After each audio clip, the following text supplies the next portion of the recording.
හොඳයි සියලු දෙනාටම සුබ උදෑසනක් සුබ දවසක් අපි එහෙනම් ඔයාලගේ හයි ඩිප්ලෝමා පාඨමාලාවේ අන්තිමම කොටසට තමයි දැන් ඇවිල්ලා ඉන්නේ. ඒ තමයි ස්ටැටිස්ටික්ස් එහෙම නැත්නම් සංඛ්‍යානය කියන කොටස තමයි අද ඉඳන් අපි කතා කරන්න බලාපොරොත්තු වෙන්නේ. ඒතර මේ කතා කරන කරුණු කාරණා ඔයාලගේ මේ පාරේ යන මිඩ් එක්සෑම් එකට අදාළ වෙන්නේ නැහැ. හැබැයි මේ දක්වා කරන ලද සියලුම කරුණු කාරණා ටික ඊයේ සතියේ වෙනකන් කතා කරපු ටික ඔයාලගේ මිඩ් එක්සෑම් එකේ ඇතුලේ තියෙනවා. ඒ ඇතුළ කාර්යාල කළමනාකරණය ඒ වගේම අලෙවිකරණය නේද? මූලිකව අලෙවිකරණය සහ ඊට පස්සේ අපි කතා කරපු ආයෝජන තීරණ ගැනීම සම්බන්ධව ලාභ සමච්ඡේද වක්‍ර සම්බන්ධයෙන් ඔයාලගේ මිඩ් එක්සෑම් එක ඇතුලේ තියෙනවා. ඒතර අද ඉඳන් අපි මේ කතා කරන කරුණු කාරණා ඔයාලගේ ෆයිනල් එක්සෑම් එක ඇතුලේ තමයි විභාගෙට තියෙන්නේ. ඉතින් මේ කරුණු කාරණාත් එක ගත්තට පස්සේ මේකෙදී අපි කතා කරන්න බලාපොරොත්තු වෙන්නේ ගණිතමය වශයෙන් තියෙන කරුණු කාරණා. නමුත් ගණිතමය වශයෙන් කතා කරන්න ඉස්සෙල්ලා සිද්ධාන්ත කරුණු කාරණා සමූහයක් තියෙනවා. අපි ඒවා ඇත්තටම ඉගෙන ගන්න ඕනේ. ඔයාලා දන්නවා යම් කිසි තීන්දුව තීරණයක් ගැනීමේදී සංඛ්‍යාත්මකව ඒ අගයන් එක්ක සංසන්දනය කරලා ඉවර වෙලා අපි තීන්දුව තීරණ ගන්නවා. ඒතකොට ඒ වගේ අපි කියන්නේ අර සාර්ථක වීමේ ප්‍රවණතාවය වැඩි. ඒකත් එක්ක අපි කතා කරන සම්භාවිතාවය නේද? ඊට පස්සේ යමක් තීරණය කිරීමේදී අපි සැලකිල්ලට ගන්නා සංගහණය නේද? ඒතකොට සංගණනය, එතකොට නියති පරීක්ෂාව, නියති දෝෂය මෙන්න මේ වගේ කරුණු කාරණා පිළිබඳව අපි ඉගෙන ගන්නවා. ඒතකොට සම්භාවිතාව වගේ දේවල් වලදී අපි කතා කරනවා ලෝකේ විය හැකි සහ විය නොහැකි සිද්ධි සම්බන්ධයෙන් කතා කරද්දී ලෝකේ විය නොහැකි සිද්ධිය අපි කියනවා බිඳුවක් කියලා. විය හැකි සිද්ධි එකක් කියලා කිව්වට පස්සේ බිඳුවත් එකත් අතර සිදුවන්නා වූ සියල්ලම මේ සම්භාවිතාවේදී අපි කතා කරනවා. ඉතින් ඒ නිසා අද දවසේ අපි අපේක්ෂා කරන දේවල් සිද්ධ වෙනවද නැද්ද නේද? මේ වගේ බොහෝ දේවල් වලට මේ සංඛ්‍යානය හරහා පිළිතුරු ලබා ගැනීමට අපි උත්සාහ කරනවා. ඉතින් විෂයක් විදිහට ගත්තට පස්සේ මේක ඊටාම වටින විෂයක්. මේක මම දන්න විදිහට අප උසස් පෙළ විභාගයේදී එක විෂයක් විදිහට ක්‍රියාත්මක වෙනවා. ඒක විෂයක් විදිහට කියලා කියන්නේ සාමාන්‍ය වාණිජ්‍ය විෂය දාලා ආධාරණයට ගිණුම්කරණය කියන විෂය අතහැරලා වුණා සංඛ්‍යානය කියන විෂය හදාරන්න පුළුවන් මට්ටමට ඇවිල්ලා තිනවා. ඒ තරම්ම මේක වටිනවා. ඒ විතරක් නෙවෙයි විශ්වවිද්‍යාලයට ගියොත් එම් කළමනාකරණ උපාධිය හදාරන සියලුම දෙනා අනිවාර්යයෙන්ම සමහරවල් අවුරුද්දක් පුරාවට මේ සංඛ්‍යානය කියන එක ඉගෙන ගන්නවා. හරිද? සංඛ්‍යානය කියන එක ඉගෙන ගන්නවා. ඒ වගේම අර මම කතා කරපු AAT, බැංකින්, චාර්ටර්ඩ් වගේ විෂයන් වෘත්තීය පාඨමාලාවලදී මේ සංඛ්‍යානයේ කොටස් නිරන්තරයෙන් අපිට හම්බ වෙනවා. ඒ වගේම ඔයාලා අර සාමාන්‍ය දැනීම සහ බුද්ධි පරීක්ෂණ පේපර් ලියද්දී ඒකේ අර බුද්ධි පරීක්ෂණයේ හරහා එන ගණිතමය ගැටලු වලදී මේ සංඛ්‍යානයේ කොටස් භාවිතා කරනවා නිරන්තරයෙන්. ඒ නිසා මේ හැම අවස්ථාවකදීම මේක ප්‍රයෝජනෙට ගන්න වෙනවා. ඒතකොට මානව සම්පත් කළමනාකරුවෙක් වෙච්ච දවසකට ව්‍යාපාර ආයතනයේ ස්ට්‍රැටජි ඩිසිෂන් කියලා අපි කියන්නේ උපක්‍රමික තීන්දුව తీරන ගැනීම සම්බන්ධයෙන් ඔයා සම්බන්ධ වෙනවා. ඒතකොට මේ උපක්‍රමික තීන්දුව తీරන ගැනීම සම්බන්ධයෙන් සම්බන්ධ වෙනකොට මේ සම්භාවිතාව මේ කරුණු කාරණා පිළිබඳව ඔයාට ලොකු අවබෝධයක් තිබිය යුතුයි. එහෙම නැතුනොත් එහෙම ඔයාලට මේ වැඩේ කරන්න බෑ. ඒ නිසා තමයි උසස් ඩිප්ලෝමා පාඨමාලාව ASCII මේ කරුණු කාරණා අන්තර්ගත කරලා තියෙන්නේ. ඒතර මේවා අපි එකිනෙකට ඉගෙන ගන්න ඕනේ. ඉතින් මේකේ අපි ඉස්සෙල්ලාම මේකේ තියෙන මූලික කරුණු කාරණා ටික අපි ඉගෙනගෙන ඊට පස්සේ මේකේ දත්ත ගොඩ නැගීම, ඊට පස්සේ වගු ආශ්‍රිතව මේවා ඉදිරිපත් කිරීම, ඊට පස්සේ ප්‍රස්තාරගත කිරීම, ඊට පස්සේ සංඛ්‍යාන ව්‍යාප්ති නිර්මාණය කිරීම, ඒ හරහා අපි කේන්ද්‍රික ප්‍රවණතා මිනුම්, ඒ කියන්නේ සරල සාමාන්‍ය, වර්තමාන සාමාන්‍ය, මධ්‍යස්ථය, මාතය මේ වගේ දේවල් අපි හොයන්න බලාපොරොත්තු වෙනවා. ඒ වගේම ප්‍රතිපාදනය සම්බන්ධයෙන් තියෙන කරුණු කාරණා සම්බන්ධයෙන්ුත්, කාල ශ්‍රේණි සම්බන්ධයෙන්ුත්, අපි දර්ශකාංග සම්බන්ධයෙන්ුත් යම් කරුණු කාරණා ටිකක් මේකෙන් ඉගෙන ගන්න බලාපොරොත්තු වෙනවා. හරි රයිට්. මාතෘකාව ලියා ගන්න සංඛ්‍යාන විද්‍යාව කියලා. හරි සංඛ්‍යාන විද්‍යාව කියලා ලියන්න.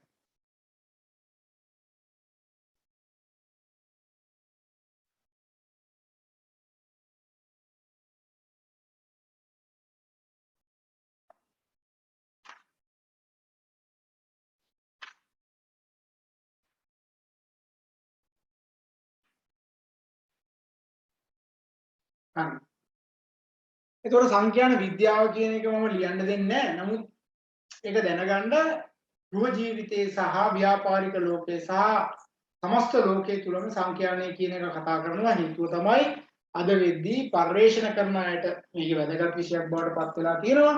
ඒතර පරිවේෂණ හරහා සොයා ගැනීම වලදී සංඛ්‍යානේ අපිට ඕනේ. සංඛ්‍යානේ නැතුව මේ කටයුතු අපිට කරන්න බෑ.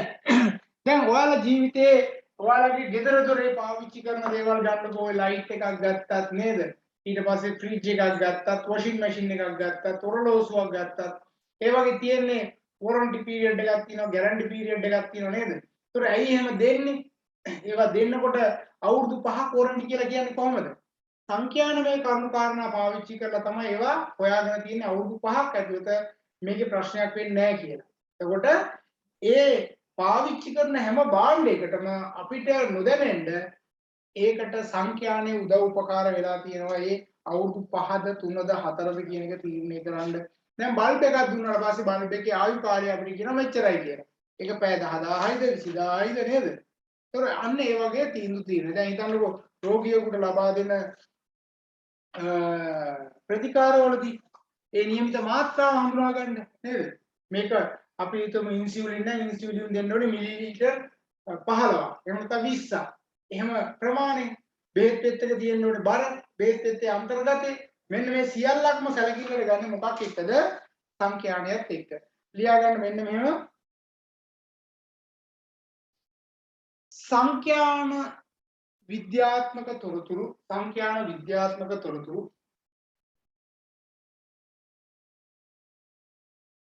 ඉතා සුපරික්ෂාකාරීව භාවිතා කරමින්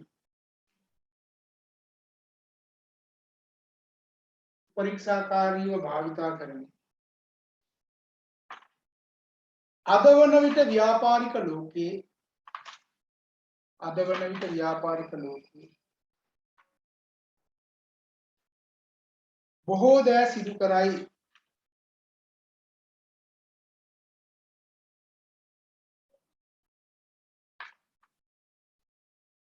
තොරතුරු මත පදනම්ව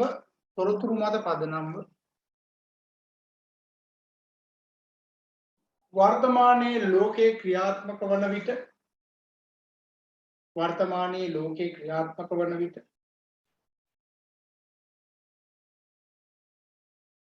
මෙම තොරතුරු උපයෝගී කර ගනිමින්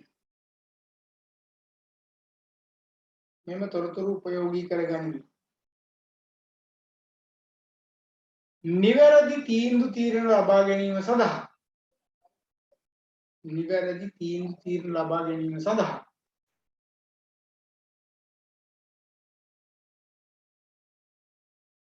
සංඛ්‍යාන විද්‍යාව බෙහෙවින්ම උපකාරී වේ.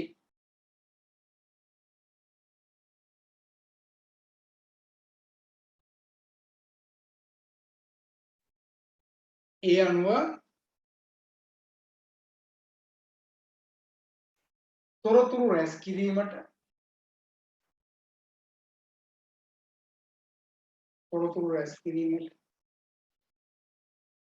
ඒවා නිවැරදි ලෙස වර්ග කිරීමට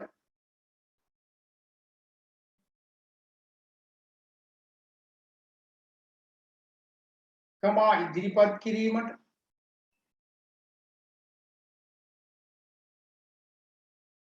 විශ්ලේෂණය කිරීමට හා තීරණ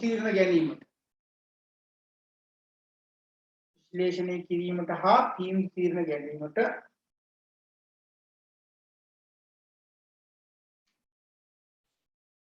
සංඛ්‍යාන විද්‍යාව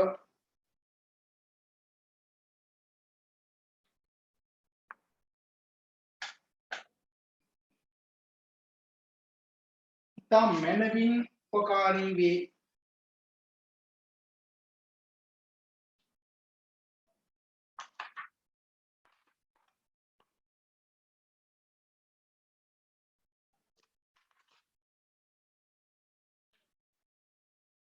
සංඛ්‍යාන විද්‍යාව තුළ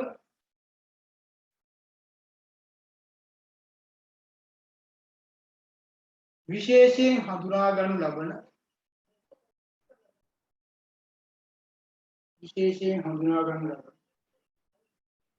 මූලික කරුණු කිහිපයකි.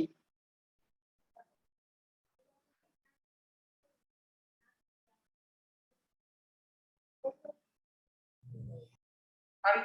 දැන් ඕකාස්සේ තියෙන කරුණු ටික අපි ඉගෙන ගන්න යන්නේ. ඉස්සල්ලාම ලියන්න දත්ත data. දත්ත.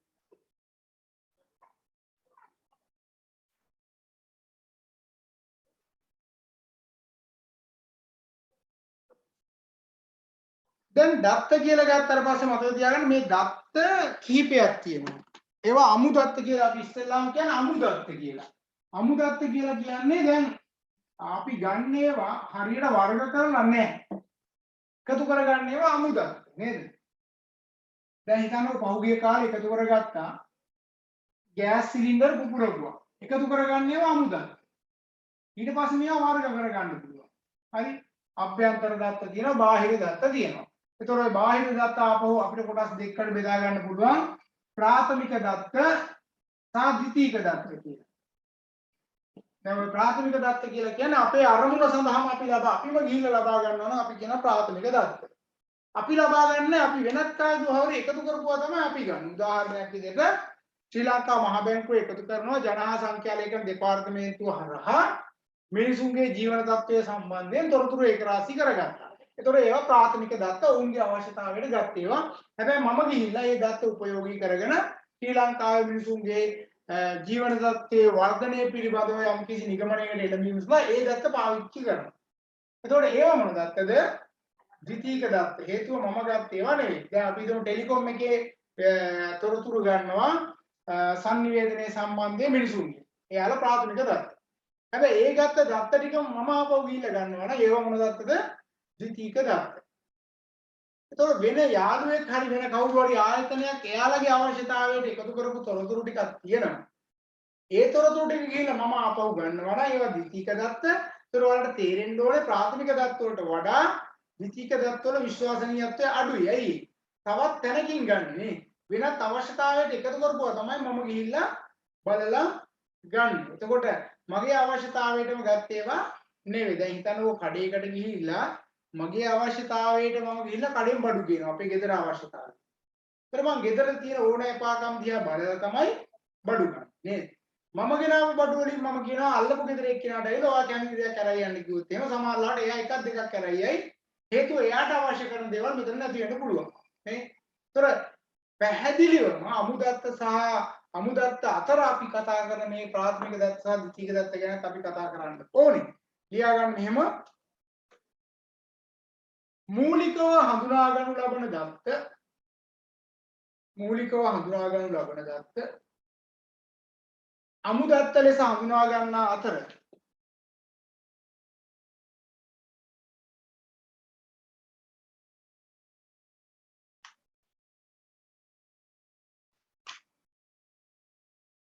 මෙම අමුදත්ත අභ්‍යන්තර හා බාහිර වශයෙන්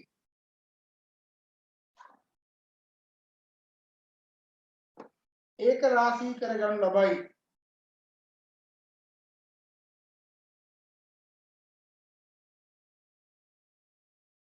බාහිරින් ලබා ගන්නා දත්ත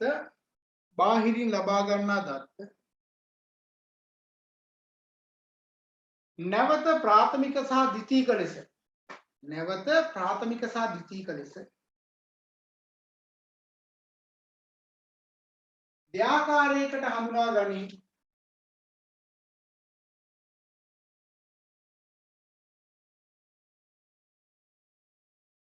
යටි ලියා ගන්න මෙහෙම ප්‍රාථමික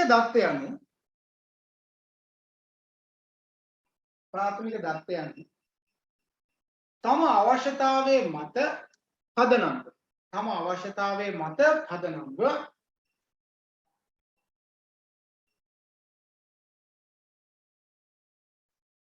ඒ වෙනුවෙන්ම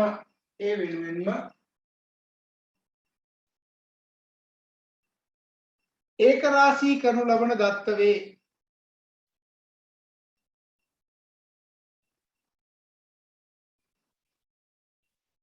මේවා විශ්වාසදායී භාවයෙන් වැඩි වේ.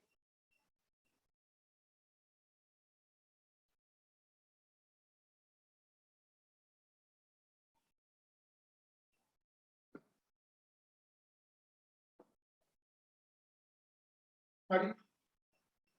ඊළඟ වෙනම ඡේදයකින් කියන්නේ ද්විතීක දත්තයන්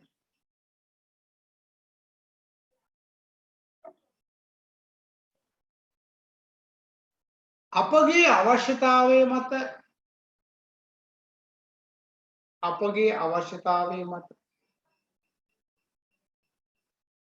රැස් නොකරන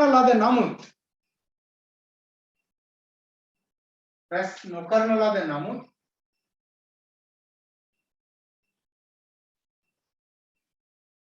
වෙනත් පාර්ශවයක් විසින්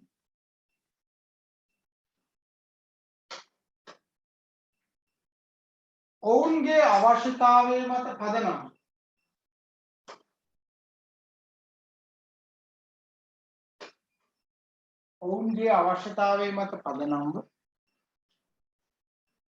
රැස් කර ගන්නා ලද දත්ත ඔවුන්ගේ අවශ්‍යතාවයේ මත රැස් කර ගන්නා ලද දත්ත අප විසින් ප්‍රයෝජනයට ගනු ලබන්නේ නම්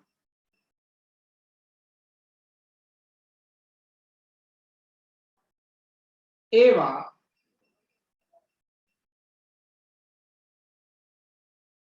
ද්විතීක දත්ත ලෙස හඳුනා ගනී.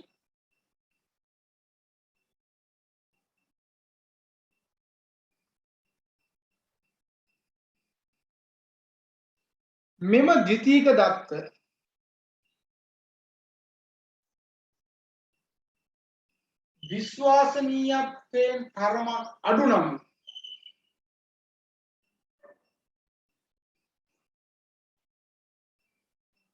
විශ්වාසනීයත්වයෙන් තරමක් අඩු නම්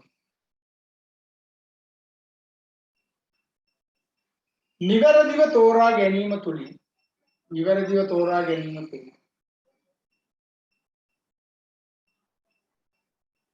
අපගේ අවශ්‍යතාවයන් ඉටු කරගත හැකි වේ.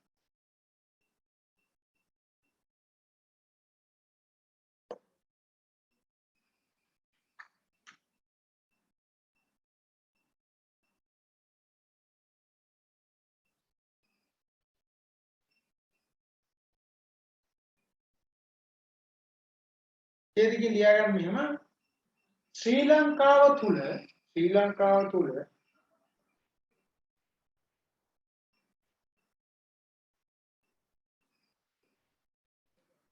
දත්ත ප්‍රකාශයට පත් කරන ආයතන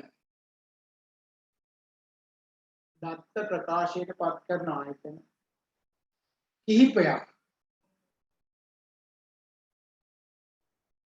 ප්‍රධාන වශයෙන් හඳුනාගත හැක.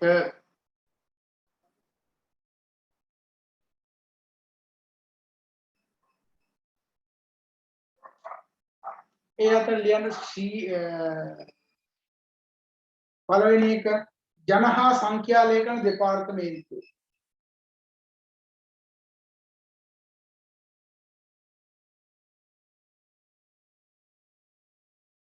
ශ්‍රී ලංකා මහ බැංකුව.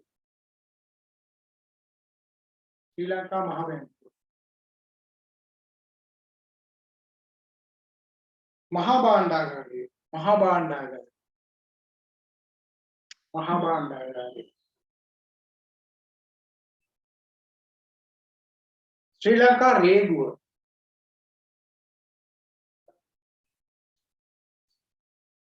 තව ඕන කීපයක් මම කියන වී අලෙවි මණ්ඩලය.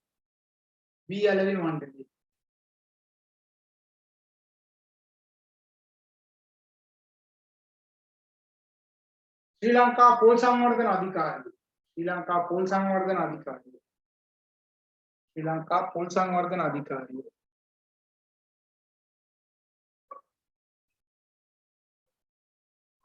ශ්‍රී ලංකා තේ මණ්ඩලය.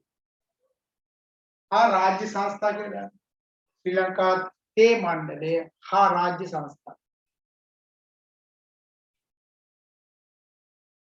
ඔයාලා දැකලා තියෙනව නේද ශ්‍රී ලංකා මහ බැංකුවේ බැංකු ප්‍රකාශනය දැකලා තියෙනව නේද මහ බැංකු වාර්තාව කියලා අර A-level පන්තියම යන ළමයි කොමර්ස් එකම කරන ළමයි විශේෂයෙන්ම අරන් යන්නේ විශ්වවිද්‍යාලයට ගියාට පස්සෙත් ඒක පාවිච්චි කරනවා නමුත් ඉතින් ඒවා මහා ලොකුවට පාවිච්චි කරනවම නෙවෙයි අපි ඒ අවශ්‍ය දත්ත ලබා ගැනීම සඳහා රටේ සංවර්ධනය එක් පුද්ගලයෙකුගේ ජීවන තත්ත්වය නේද ඊට පස්සේ ආර්ථික අභිවෘද්ධිය වගේම ආර්ථික සංවර්ධනයට දායක වෙච්ච ප්‍රමාණය දරිද්‍රතාවය මේ වගේ සංඛ්‍යාත්මක කරුණු කාරණා හඳුනා ගන්න උනාම අපි ඒවා පාවිච්චි කරනවා. එතකොට මෙතන වාණිජ විෂය ධාරා ආධාරකුවා ඉන්නවා නම් ඒ අය අනිවාර්යයෙන්ම මහා බැංකු වාර්තාව පාවිච්චි කරන්නත් ඇති. මහා බැංකු වාර්තාවක් ළඟ තියාගෙන ඉන්නත් ඇති. මට අද කියන්න බැරුණා මහා බැංකු වාර්තාවක් ගේන්න කියලා. එහෙම කියන එක අසාධාරණයි නේද? මහා බැංකු වාර්තාවක් හොයාගන්නත් ලේසි නෑ. අද මහා බැංකු වාර්තාව කියලා ඒක ටිකක් ගණන් ගියාට. අපිට ඔක්කොම අවශ්‍ය වෙන්නේ නමුත් මම මේ කියන්නේ යම් ප්‍රමාණයකට මහා බැංකු වාර්තාවක් අහුනොත් බලන්න අලුත් එකක් ඕනේ පරණ එකක් කමක් නැහැ. එතකොට මම මේ ඔයාලට කතා කරවුවොත් එimhe කළමනාකරන පරිශ්‍රණයේ සම්බන්ධයෙන් අධ්‍යයන වාර්තා තියෙනවා. ඒතර මේ අධ්‍යයන වාර්තා මේ ඉදිරිපත් කරනකොට මෙන්න මේ වගේ සම්පූර්ණම සංඛ්‍යාත්මක කරුණු කාරණා පැහැදිලි කරලා තියෙනවා. ඒතර වර්තමාන තත්ත්වය ඊට පස්සේ අනාගතයේ බලාපොරොත්තු වුණු තත්ත්වයන් සංඛ්‍යාත්මක කරුණු කාරණා යොදාගෙන තමයි මේවා යොදාගෙන තියෙන්නේ. එතකොට අවිනිශ්චිතතාවයන් සැලකිල්ලට අරගෙන නේද? වෙන්න පුළුවන් සහ විය නොහැකි. ඒතර මෙන්න මේ සියල්ලක්ම සිද්ධ කරන්නේ සංඛ්‍යානය පාවිච්චි කරලා. ඒතර පරිශ්‍රණ ගොඩාක් අපිට දක්වන්න පුළුවන් එක එක විචල්යන්ට සිදුවන්නා වූ වෙනස් වීම මේ වගේ කරුණු කාරණා අපි කතා කරනකොට මෙන්න මේ සංඛ්‍යානය පාවිච්චි කරනවා. දැන් ඉදිරියේදී ඔයාලත් එක්කත් මම මේවා කතා කරනවා. දැන් මම ඔයාලගෙන් අහුවොත් එහෙම ඔයාට මේ පාඨමාලා අවසානයේ ඒ සාමර්ථ්‍යයක් ලබා ගැනීමට ඇති සම්භාවිතාවය. හරිද? ඒතර B සාමර්ථ්‍යයක් ලබා ගැනීමට ඇති සම්භාවිතාවය. කීයද කියලා අහුවොත් එහෙම පාවිච්චි කරන්න පුළුවන්. කියන්න පුළුවන්. දැන් අර ක්‍රිකට් මැච් එකක් ගහද්දී ඔයාලා දානවා අන්තිම ඕවර් 5ට 10ට එද්දී කණ්ඩායම ජයග්‍රහණය කිරීමට ඇති සම්භාවිතාවය 55යි 60යි එහෙම මාරුවේ ගිහිල්ලා එයාලා කියනවා. අවසානයේ ජයග්‍රහී කණ්ඩායම මෙච්චර සම්භාවිතාවයකින් ඉන්නවා කියන එක කියනවා. ඒතකොට මම මේ ඔයාලට කීපයක් කිව්වේ මේ හැම තැනකම ක්‍රියාත්මක වෙන්නේ පැහැදිලිවම සංඛ්‍යානමය කරුණු කාරණා. ඒතකොට සංඛ්‍යානමය කරුණු කාරණා ප්‍රකාශ කිරීමේදී ඔයාලා දන්නවා යථානුරූපී ප්‍රකාශන සහ අභිමතානුරූපී ප්‍රකාශන කියලා කොටස් දෙකක් තියෙනවා. එතකොට ඔය අපිට හිතන දේවල් කීම සහ ඇත්ත වශයෙන්ම සිද්ධ වෙන දේවල් කීම අතර වෙනසක් තියෙනවා නේද? ඊට පස්සේ නීතිමය කරුණු කාරණා ඉදිරිපත් කිරීමේදී පවා මෙන්න මේ කියන දේවල් හඳුනාගෙන තියෙනවා. එතකොට සංඛ්‍යානය කියන විෂය කියලා කියන්නේ මේක මිනිසුන්ගේ ජීවිතات එක්ක බද්ධ වෙච්ච සබ්ජෙක්ට් එකක් විදිහට තමයි මම දකින්නේ. හේතුව හැම කාරණාවකදීම අපිට මෙන්න මේ කියන ඒවා දකින්න පුළුවන්. හරි? එතකොට ඔයාලා පරිශීලනය කරලා බලන්න හැමෝම ඇත්තටම මහ බැංකු වාර්තාවක් බලන්න. අලුතෙන්ම සල්ලි දීලා ගන්න යන්න ඕනේ නැහැ. හැබැයි ඔය ලයිබ්‍රරි එකට ගිහිල්ලා හරි පොඩ්ඩක් බලන්නකෝ. මම ගාව දැන් මේ වෙලාවේ මට ඔයාලට පෙන්නන්න නම් ළඟපාතක එකක් නැහැ. නැත්තම් මම පෙන්නන්නම්. ඒතකොට පෞද්ගලික පරණේව කීපයක් මම ගාව තිබ්බා. එතකොට මේ මහ බැංකු වාර්තාවල තියෙන කරුණු කාරණා ඔක්කොම සංඛ්‍යානේ පදනම් වෙච්චව ගොඩනගපු ඒවා. ඒතර පිටු 10 2000 විතර වගේ තියෙනවා. ඔයාලා දන්නවා ලොකු පොතක් එන්නේ එක. එතකොට ඒ කරුණු කාරණා මූලික කරගෙන තියෙන්නේ. එතකොට ඔයාලගේ ඔය ටිපි පැකට් එකේ ඉඳන් හැම දෙයක්ම නිර්මාණය කරනකොට ඒකේ දින වකවානු තීරණය කිරීම සඳහා සංඛ්‍යානයේ අත්‍යවශ්‍යම කරුණක් වෙනවා. සංඛ්‍යානයේ මේ ගණිතමය කරුණු කාරණා පාදක කරගෙන තමයි මේ වගේ දින වකවානු සඳහන් කරන්නේ. හරි. ඊට පස්සේ අපිට ඕකත් එක්ක වැදගත් වෙන කරුණු කාරණාවක් තමයි මම මේ සාකච්ඡා කරගෙන යන්නේ. තබු දාලා ලියාගන්න මේ කියන කරුණු කාරණා ටික එකිනෙක කතා කරගෙන යන්න.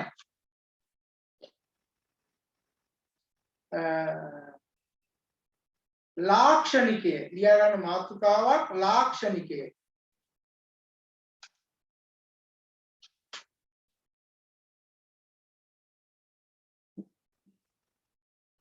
ලාක්ෂණිකය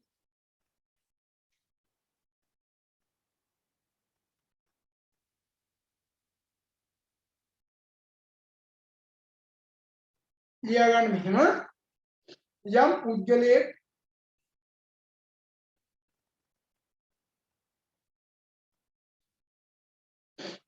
යම් පුද්ගලයෙක් වස්තුවක් හෝ වෙනත් භෞතික තත්වයක් වස්තුවක් හෝ වෙනත් භෞතික තත්වයක්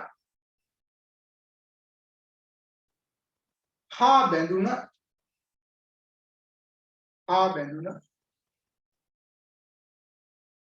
ගුණාංගයක්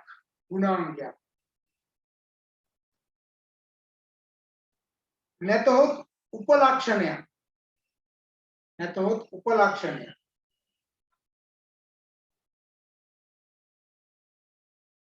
ලාක්ෂණිකයක් ලෙස හඳුන්වයි.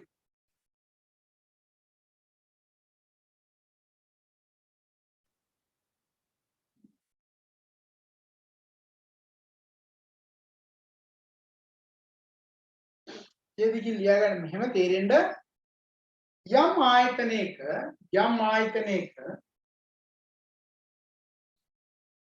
සේවක වැටුප් පිළිබඳව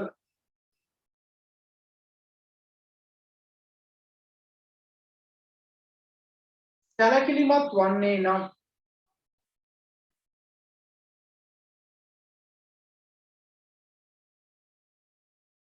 ඒ අවස්ථාවේදී ලාක්ෂණිකය වන්නේ එක් සේවකයාගේ වැටුප වේ.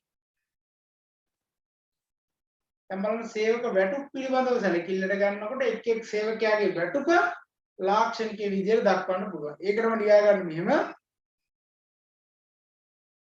කම්බියන සමූහයක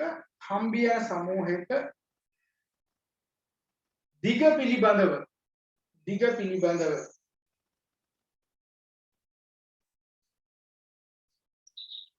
සාකච්ඡා කිරීමේදී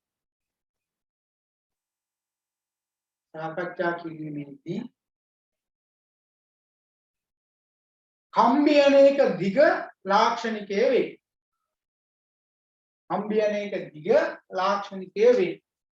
දැන් ඔය ඉස්සරහදී අපි කතා කරා මේ කම්බියන ගත්තට පස්සේ අඟල් දෙක කියලා ගත්තොත් එහෙම හැම එකක්ම අඟල් දෙකට නෑ සමහරට අඩු වෙන්නත් පුළුවන් වැඩි වෙන්නත් පුළුවන්. සේවකයන්ගේ වැටුප් ගත්තට පස්සේ එකිනෙකාගේ එක වැටුප් තියෙනවා.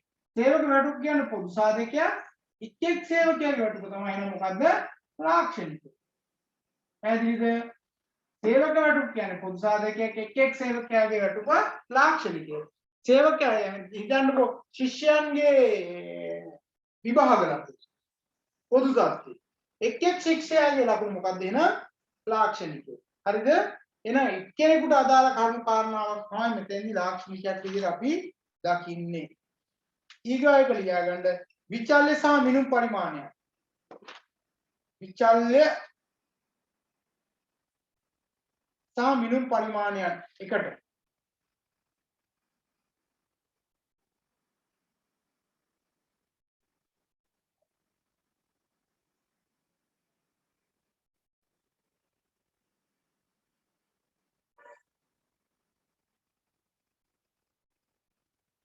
හරිද? ඔය විචල්යන් කියලා කියන්නේ වෙනස් වෙන කියලානේ. වැටුපක් සලකනකොට වැටුප එකිනෙකට වෙනස් වෙනවනේ ඒවා විචල්ය.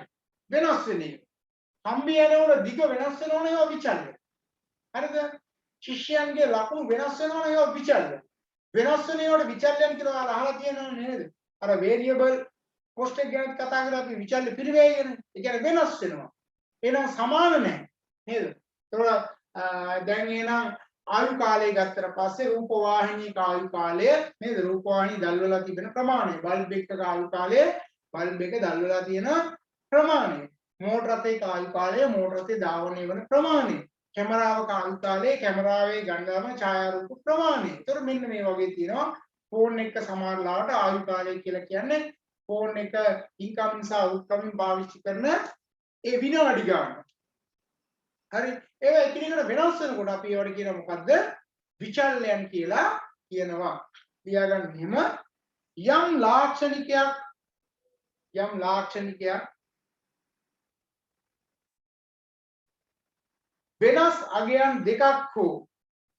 වෙනස් අගයන් දෙකක් හෝ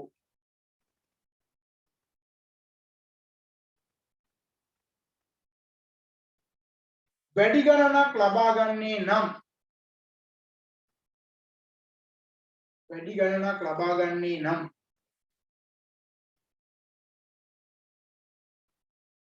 එම ලාක්ෂණිකය විචල්‍යයක් ලෙස හැඳින්වේ.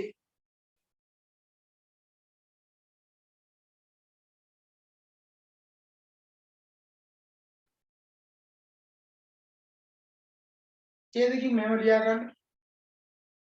සලකනු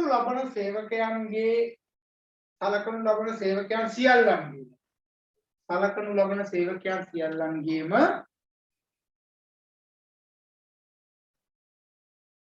වැටුප සමාන නොවේනම්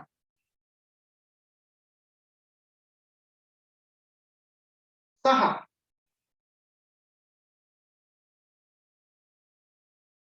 සලකනු ලබන කම්බියන සියල්ලෙහිම දිග සමාන නොවේ නම්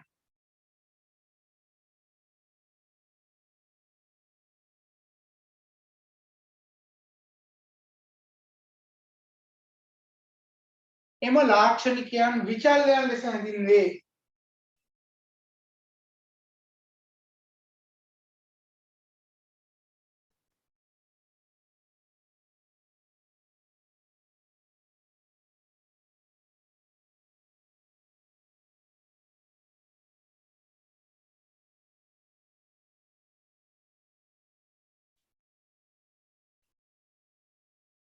ඡේදකින් ලියා ගන්න මෙහෙම විචල්‍යයන් ප්‍රධාන වශයෙන්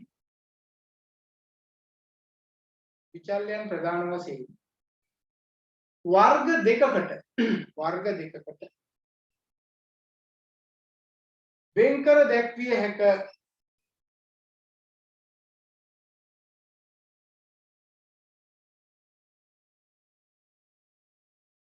එනම් ප්‍රමාණාත්මක සහ ගුණාත්මක විචල්‍යයන් වශයෙනි.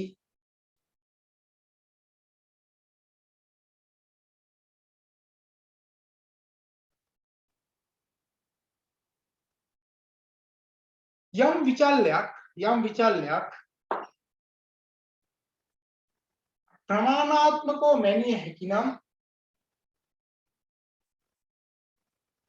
එහෙම නැත්නම් යම් විචල්‍යයක් සංඛ්‍යාත්මකව මැනිය හැකි නම් කියලා. නැත්නම් අපෝ වර වචන වෙනවනේ. යම් විචල්‍යයක් සංඛ්‍යාත්මකව මැනිය හැකි නම්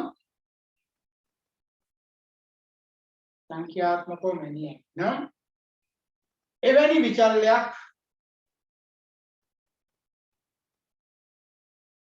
ප්‍රමාණාත්මක විචල්‍යයක් වේ.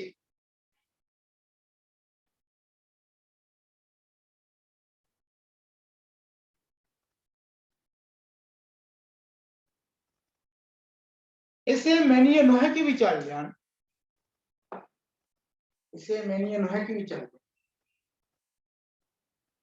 ගුණාත්මක විචල්‍යයන් වේ.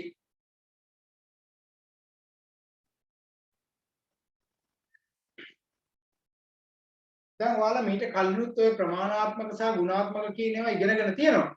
ප්‍රමාණාත්මකව කියලා කියන්නේ කෙනෙකුගේ මොකක්ද අපි හිතුව කෙනෙකුගේ ආදායම නේද? ඊට පස්සේ වයස මේ වගේ දේවල් මනින්න පුළුවන්. හැබැයි මනින්න බැරි දේවල් තියෙන්නේ මොනවද? ආදරය, කරුණාව, ගුණාත්මක බව නේද? මිනිසුන්ගේ තියෙන අර ක්වොලිටි එක නේද? මේ වගේ දේවල් මනින්න බැරි නම් අපි කියන ඒවා ගුණාත්මකත්වයේ සැලකිල්ලට ගන්නවා විචල්‍යයන් කියලා. හැබැයි එකිනෙකාට වෙනස්ද නැද්ද? එකිනෙකාට වෙනස්. අර ඔයාලා ඒ කාලේ ඉගෙන ගන්නකොට කවියක් තියෙන්නේ එක පුන් සමින් දුර වේලෝ ගණාදුරු කියලා කවියක් තියෙනව නේද? මොකක්ද ඒකේ මුල කියන්නේ අපි කතා කරද්දී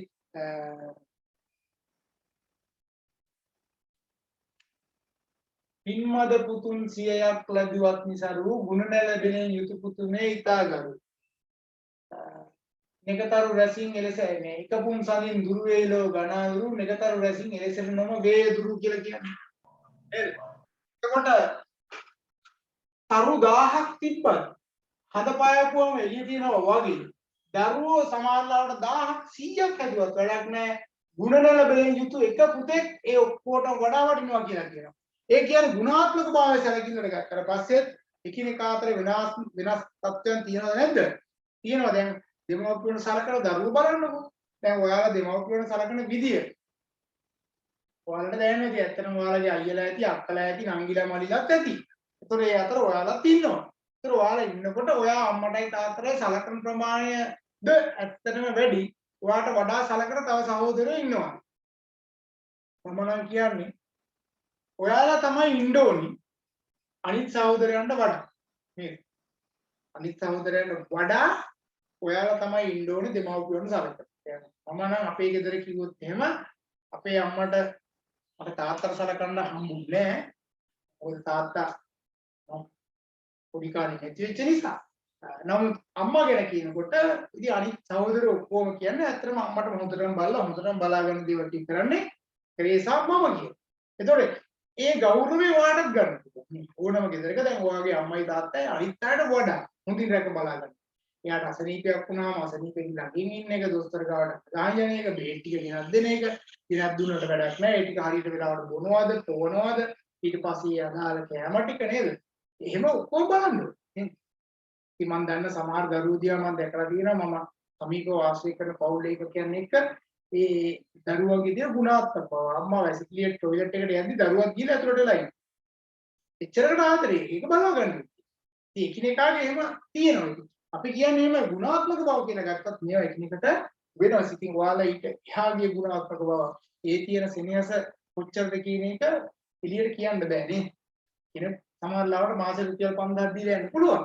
ඒ 5000 දෙන එක සහ අය ඇවිල්ලා බලලා කාවලා නවලා පොවලා එන එක ඊට එහා ගියද. ඒතර මේවා වෙනස්. එහෙනම් අපි උත්සාහ කරන්නේ මේ ගුණාත්මක දේවල් එක්ක අනිත් අයට වඩා ගොඩාක් වෙනස් වෙනවා. ඒවත් හොඳට මතක තියාගන්න. එතකොට මේවා මනින්න පුළුවන්. බැරි නෑ. මනින්න පුළුවන් නේද? විශේෂයෙන්ම අපි කියන්නේ අර විශ්වයේ විසින් මනින ඔය ගුණාත්මක භාවය. හරි? විශ්වයේ විසින් ගුණාත්මක භාවය මනිනවා. සංඛ්‍යාත්මකව මනිනවා අපිට මේ ලෝකේ ලෞකික ජීවිතයේදී අපි සංඛ්‍යාත්මක මනිනට විශ්වයේ විසින් අපි ගුණාත්මකව ඉන්න මට්ටම අනිවාර්යෙන් මනිනවා. එතකොට ඔයාලට හොරකමක් කරන්න ඕනේ නම් හොරකම් කරන්න පුළුවන්. නේද? බැරිද? පුළුවන්. මම ඔයාලට මුලදී උගන්වනවා නේද? මංගාවට එන හැමෝම හොඳ හොරු වෙන්න කියලා නැද්ද? කියලා තිනවා කලින් කියලා තියෙනවා. මංගාවට එන හැමෝටම කියන්නේ හොඳ හොරෙක් වෙන්න කියලා. හොරෙක් කියලා කියන්නේ සාමාන්‍ය පද්ධති අභිභවාගී අතිදක්ෂයෙක්. දැන් සරල උදාහරණයක් කිව්වොත් DOC එකේ තියෙන කම්පියුටර් සිස්ටම් එක හදලා තියෙනවා. අනේ කාඩ් එක දාලා සල්ලි ගන්න. ඒතර ඒ සිස්ටම් එක හැක් කරලා තව වෙන කාඩ් එකක් පාවිච්චි කරලා සල්ලි ගන්න පුළුවන් මැෂින් එකෙන්. ඒතර සිස්ටම් එක හදපු අය සහ ඒ සමස්ත ආයතනයේ අභිභවාගී දක්ෂයෙක් බිහි වෙලා. හැබැයි ඒක අහුවෙන්නේ නැතුව කරනවා කියලා කියන්නේ හිතා දක්ෂයි නේද? එතකොට CCTV කැමරා ගහලා තියෙනවා, සිකියුරිටිලා ඉන්නවා, මේ ඔක්කොම ඉදි ගේ අස්සර ගිහින් බඩුත් අරගෙන එළියට යනවා නම් අති දක්ෂයි. අතිමාදී දක්ෂයි. ඒ හිතන දේවල් හිතා ගන්න බැරි විදිහට මෙයා හිතලා තියෙනවා. හැබැයි මම කියන්නේ දක්ෂතාවයේ යහපත වෙනුවෙන් පාවිච්චි කරන්න අන් අයගේ කිසිම දෙයක් ලබා ගැනීම සඳහා ක්‍රියා නොකළ යුතුයි නේද? ඒ නිසා හොරකම කියන එක තුල ඉගෙන ගැනීම කියන එක කරන්න ඕනේ. හැබැයි හොරකම කියන එක නොකළ යුතුයි. අන්සතු දේවල් ඉව පැහැර ගන්න හොඳ නෑ. හැබැයි ඒ දක්ෂතාවයට අන්සතු දේවල්, ඒ කියන්නේ ලෝකයේ තියෙන බොහෝ දේවල් සම්පත් තමන්ගේ කර ගැනීමේ හැකියාව නිර්මාණය වෙනවා. අනිත් අයට වඩා වෙනස් විදිහට හිතන්න ගියාට පස්සේ එහෙම හිතන්න පුළුවන් නම් හොඳයි. ඒතර මම කියන්නේ හැබැයි මේ හොරගම් කරනකොට තමන්ගේ හිතට හොරෙන් ඒක කරන්න බෑ. හිතට හොරෙන් කරන්න පුළුවන් නම් කරන්න. මම ওই හිත කියන එක ගත්තොත් එහෙනම් මේ විශ්වය ගත්තොත් එහෙනම් මේ විශ්වයට එක පේනවා. ඒතර විශ්වය තුල තියෙන ප්‍රධාන දෙකක් සංඛ්‍යාත්මකව මයින්ඩ් පුළුවන් සහ සංඛ්‍යාත්මකව මයින්ඩ් බැරි කරුණු කාරණා ගැන කතා කරන්න පුළුවන්. හරි. එහෙනම් ඔය සංඛ්‍යාත්මකව හඳුනා ගන්නා දේවල් අපිට විවිධ ආකාරයෙන් ඉදිරිපත් කරන්න පුළුවන්. ඒවා ගැන අපි ඉදිරියේදී කතා කරනවා. ඒතර මම මේ සංඛ්‍යාන විද්‍යාවේදී වැදගත් වෙන කරුණු කාරණා ටිකක් තමයි ඔයාලට කතා කරමින් ඉන්නේ. ඊගොල්ලෝ ලියා ගන්න සංගහණය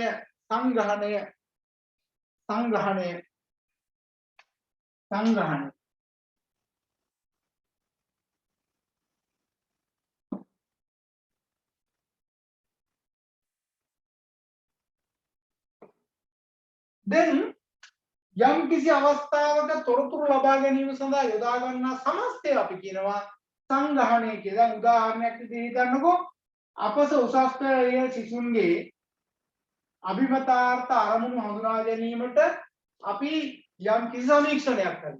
හරි? ඔවුන්ගේ ආකල්ප ඊගාට බලාපොරොත්තු වන දේවල් පිළිබඳව හොයන්න. හැබැයි මේ සඳහා 3,65,000ක් අපි හිතමු මේ අවුරුද්දේ A level ලියනවා නම් මේ 3,65,000යින්ම තොරතුරු ලබා ගන්නවා නම් මේක මොකද්ද? සංගහණය. සංගහණය. 3,65,000. ගිනි පෙට්ටියක ගිනි කූරු පත් වෙනවද කියලා බලන්න. ගිනි කූරු 45ම පාවිච්චි කරනවා නම් මෙන්න මේක තමයි සංගහණය. හරිද? එතකොට අපි හිතමු ඩෙල්මේජ් කියන සෝයා පැකට් පාවිච්චි කරන අය පිළිබඳව හොයාගන්න. ඒක පාවිච්චි කරන ඔක්කොම ගන්න. රූපවාහිනී වැඩසටහනක් පිළිබඳව හොඳම නාලිකාව මොකක්ද කියලා හොයාගන්න යන්න. දැන් ඔය වසරේ දෙන්නේ සම්මාන. මෙම වසරේ විශිෂ්ටතම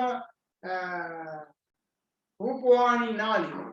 ජනප්‍රියම ටෙලිනාට්‍ය නාලිකාව. නේද? ජනප්‍රියම ටෙලිනාට්‍ය කියලා මේ දෙන්නේ.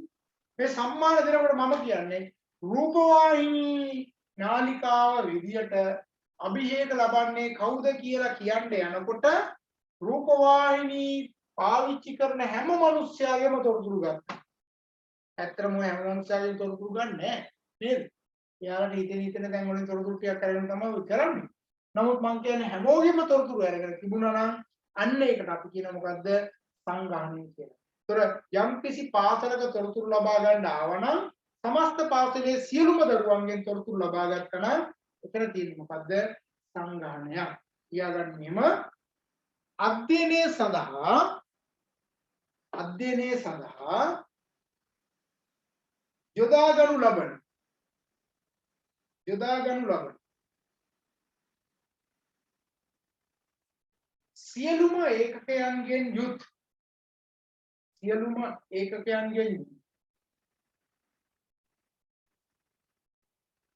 කුලකය සංගහණය ලෙස හඳුන්වයි. මට එක තප්පර 30ක් දෙන්න.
හරි ඔයාලගෙන් පොඩි වෙලාවක් ගත්තා right එතකොට එහෙනම් සංග්‍රහණය කියන එක පැහැදිලි හරි ඊගාට තරුවක් දාලා ලියා ගන්න සංගණනය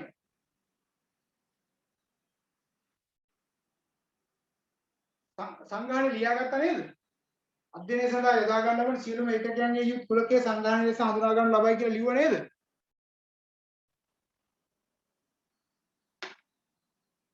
186 කියනකො ලියුවා නේද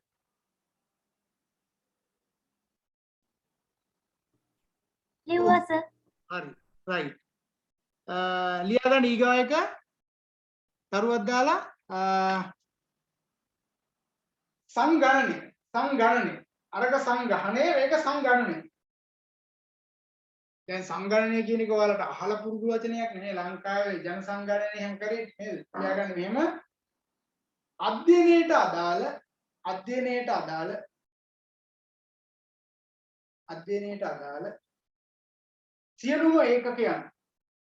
සියලුම ඒකකයන්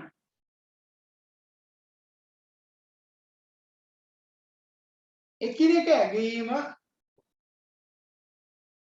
ඇගීම සංගණනයක් ලෙස හඳුන්වනු ලබයි. අධ්‍යයනයට අදාළ සියලුම ඒකකයන් එකිනෙක ඇගීම සංගණනයක් ලෙස හඳුන්වනු ලබයි. දැන් ගිනි පෙට්ටිය සංගහණය නම් සංගණනය කියලා කියන්නේ හැම ගිනි කූරක්ම. දැන් සමහර ඒවා ගැන ප්‍රශ්න තියෙනවා. දැන් ගිනි කූරක් පත්තු වීමේ හැකියාව බලන්න හැම ගිනි කූරක්ම ගහලා බැලුවොත් මොකද වෙන්නේ? නේද? ඒතර ඒ වගේ ප්‍රශ්න තියෙන හැම එකක්ම චෙක් කරලා බලන්න බෑනේ. දැන් බිත්තර හොඳයිද නැද්ද කියලා කඩෙන් චෙක් කරගන්න කියලා බිත්තරයක් කඩන. එකක් කඩනවා දෙකක් කඩනවා එහෙම කරන්න පුළුවන්. දැන් අර දොදොල් මස්කට් බූන්දි කුණ තැන් වල දෙන්නේ අපිට ගියාට පස්සේ පොඩ්ඩක් කාලා බලන්න නේද? පොඩ්ඩක් කාලා බලන්න නැතුව ඔක්කොම කාලා බලනවා කියලා එහෙම බැලුවොත් එහෙම කොහොමද නේද? එහෙම බෑ. ඔය සිරිපාදේම ගියාම මස්කට් බූන්දි ඒවා ගේනව නේද? ඔව්. සිරිපාදේ දැන් යනවා හැබැයි ඈ. සිරිපාදේ අපි ගියා. අපි ළමයිත් එක්ක සිරිපාදේ ගියා. හැබැයි දැන් ඉතින් මේ කොරෝනා ප්‍රශ්නින්ද තමයි අපිට ඔක අවස්ථාවක් නැත්තේ. නැත්තම් අපි කීප විටක් මේ ළමයි අපි එකතු වෙලා සිරිපාදේ ගිහිල්ලා ඔයාලා හිතන්නේ සිරිපාදේ කන්ද මුදුනේ සිරිපතුල ගාව දන්සලක් කරා. මම ළමයි එක්ක එකසේරක් ගිහිල්ලා සීනි අරෝමේ ඔක්කොම අරන් ගිහිල්ලා වතුර උණු කරලා තේ බිස්කට් ඒවා දීලා දන්සලක් කරා. ඉතින් ඒක කොහොම අගේ කරා ඉන්න හැමෝම නේද? සාමාන්‍ය උඩ තේ එකක් බොන්න ගියා රුපියල් 100ක් 150ක් වෙනවා. ඉතින් අපි කොහොම හරි සීනි අරෝමේ කරේ තියන් ගිහිල්ලා එහෙම කරා. ඒ නිසා සමහර දේවල් අපිට කරන්න පුළුවන්. මේ කොරෝනාත් එක්ක තමයි යම් ප්‍රමාණයකට ඉර වෙලා ඉන්නේ. ඉදිරියේදී අපි කරමු ඈ. right. ඊගොඩ ලියා ගන්න නියදිය. සාම්පල් එක. නියදිය.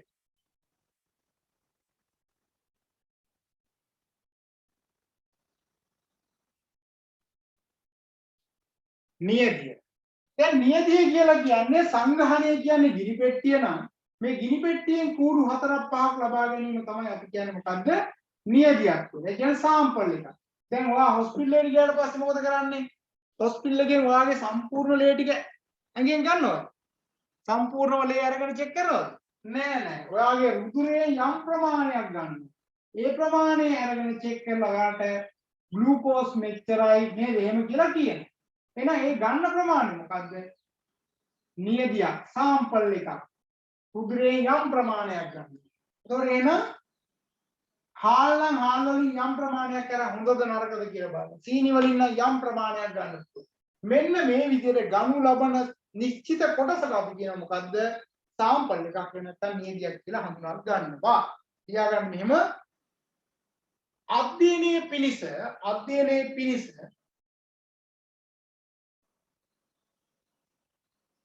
සංගහණයෙන් ලබා ගනු ලබන යම්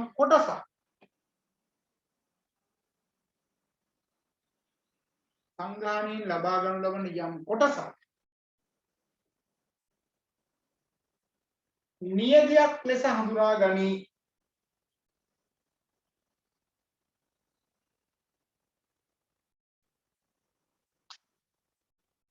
මෙහිදී නියදි පරීක්ෂාවෙන් පසු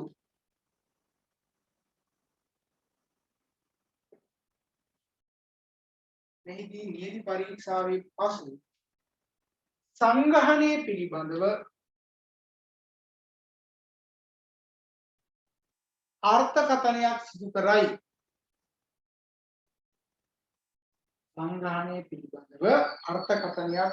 සිදු කරයි. අපි කියන්නේ අනුමිතියෙන් කරන්න පුළුවන් කියලා. දැන් උදාහරණයක් විදිහට ගිනි පෙට්ටියේ කූරු 3ක් අපි පත්තු කරලා කියනවා මුළු ගිනි පෙට්ටියම කූරු පත්තු වෙනවා කියලා සංගහණය. නේද? හොඳයි. එතකොට අපි සූපර් වේගිනික් බලන්නකො. කෑම එක හදලා ඉවරලා පොඩ්ඩක් රහ බලලා ඉවරලා මුළු කෑම එකම හොඳයි. දැන් අම්මා මොකද කරන්නේ? කිරි හොද්ද හදලා ඉවර වෙලා අතර පොඩ්ඩක් දාලා මෙහෙම ලෙව කාලා බලලා කියනවා සමස්ත කිරි හොද්දම හොඳ මට්ටමේ තියෙනවා කිරි ප්‍රමාණවත් ලුණු ප්‍රමාණවත් මිරිස් ප්‍රමාණවත් රස හොඳයි කියලා කියනවා.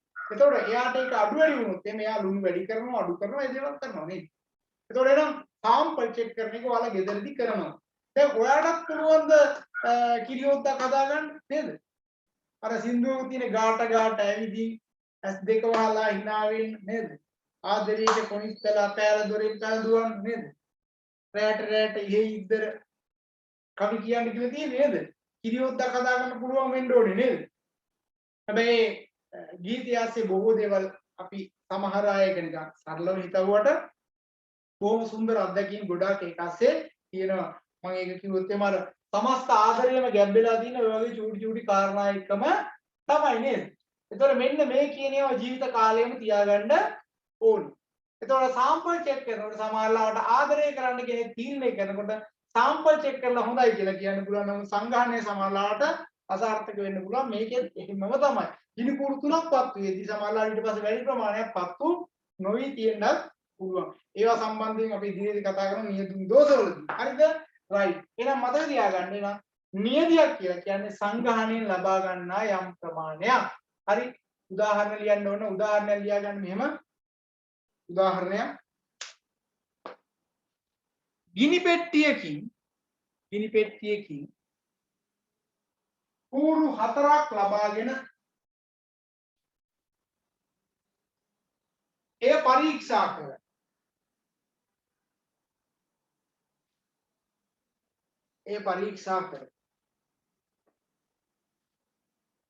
ගිනි පෙට්ටිය පිළිබඳ නිගමනයකට එළඹීම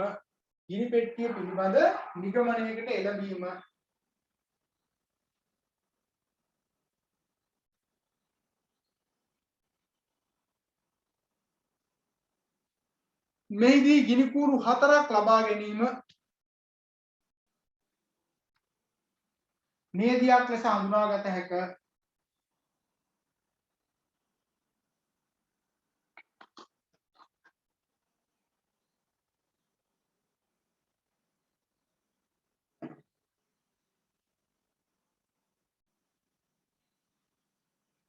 හරි. දැන් ඔයාලට පුළුවන් ওই බල්බ් නම් බල්බ් 100ක් හරි 200ක් හරි තියෙන තරගේ 4ක් 5ක් චෙක් කරලා බලන්නේ. අර ඔයාලා පෑන් ලියනකොට බලන්න පෑන් ලියනවද නැද්ද කියලා චෙක් කරන්නේ නේද? ඔය වගේ හැම දෙයක්ම අපි චෙක් කරලා තමයි ගන්න. ඊගායක ලියා ගන්න නියදුම් දෝෂය.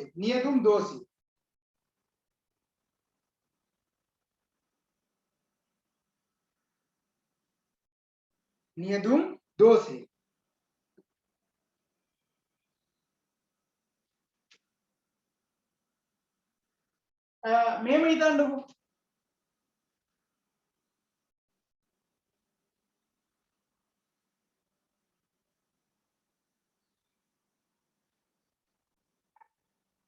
දැන් අර ලංකාවේ පහුගිය දවස්වල ගෑස් වල තියෙන ප්‍රොප්ටේන් අර තියෙන වායුව සම්බන්ධයෙන් කතා කරේ අපි නේද? මේකේ වායු දෙකක් තියෙනවා මම හිතන්නේ එක වායුව සහ දෙක වායුව කියලා. හරි. මේ එක සහ දෙක. ඒතර මේ වගේ සිලින්ඩර්ස් 20ක් චෙක් කරලා බලනකොට මේකේ තියෙනවා 100ට අපි හිතමු 60ක් මේකේ තියෙනවා 140ක්. හරි. ඔය ඇවිල්ලා සිලින්ඩර්ස් 20යි චෙක් කරේ. හිතන්න මුළු ලංකාවෙම සිලින්ඩර්ස් තිබ්බා කියලා 20000. දැන් ඊට පස්සේ මේ 20000ම අපි චෙක් කරා. කලින් 20ක් චෙක් කරලා 60ක් තියෙනවා කියලා තීරණය කරා. දැන් චෙක් කරනවා 20000. 20000ම චෙක් කරලා බලනකොට පළවෙනි එකේ තියෙනවා 65ක්, දෙවෙනි එකේ තියෙනවා 35ක්. දැන් එනම් මේ 20 චෙක් කරලා අපි ආවේ 20යි කියලා. මේ පළවෙනි එක 20යි, දෙවෙනි එක 40යි. හැබැයි මේ සමස්තයම චෙක් කරාට පස්සේ අපිට තේරෙනවා මේක 65යි, මේක 35යි. එහෙනම් මෙතනදී අපි නිගමනයකට එනකොට 60යි තිබ්බේ, මෙතනදී දැන් 65ක් වෙලා. එහෙනම් නියදුම් දෝෂය කියලා කියන්නේ මෙන්න මේ දෙක අතර වෙනස. 60යි 65යි අතර වෙනස කීයද එහෙනම් 105යි. නියදුම් දෝෂය 105යි. මම කියන එක පැහැදිලිනේ. කීපයක් අරගෙන චෙක් කරාට පස්සේ ඒක මත පදනම්ව අපි නිගමනයකට එනකොට 60ක් කියලා තිබුණා. සමස්තයම චෙක් කරලා ඉවරනාට පස්සේ අපිට ඇවිල්ලා තියෙනවා 65ක්. එතකොට 65යි කියලා කියන්නේ එහෙනම් මෙන්න මේ දෙක අතර වෙනස කීයද එහෙනම් 105යි. මේකට අපි කියනවා නියදුම් දෝෂය කියලා. එතකොට අපි කම්බියන කියලා හිතන්නකෝ. කම්බියන එහෙම නැත්නම් පාන් රාත්තල් කියලා හිතමු. පාන් රාත්තලක් කියලා කියන්නේ ග්‍රෑම් 450. හරිද? එතකොට මේ රාත්තලේ ප්‍රමාණය හඳුනා ගැනීම සඳහා පාන් රාත්තල් 100ක් චෙක් කරනකොට මේකේ තිබ්බේ ඇත්තටම 435 ග්‍රෑම්. සමස්ත පාන් ඔක්කොම චෙක් කරාට පස්සේ මේකේ තියෙන්නේ පාන් ඇත්තටම ග්‍රෑම් 425 නම් නියදුම් දෝෂය කීයද? ග්‍රෑම් 10යි. තේරුණාද? පැහැදිලි නේද? නියදියක් තුලින් එන නිගමනය සහ සමස්ත සංග්‍රහණයම චෙක් කරලා ගන්න නිගමනය අතර ඇතිවන්නා වූ වෙනස අපි කියන මොකද්ද? නියදුම් දෝෂය කියලා. ලියා ගන්න මෙහෙම මුළු සංග්‍රහණය සඳහා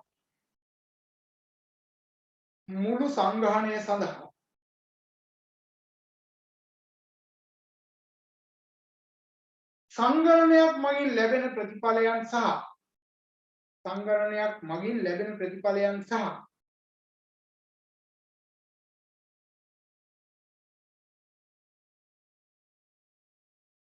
නියදියක් අධ්‍යයනය කිරීමේ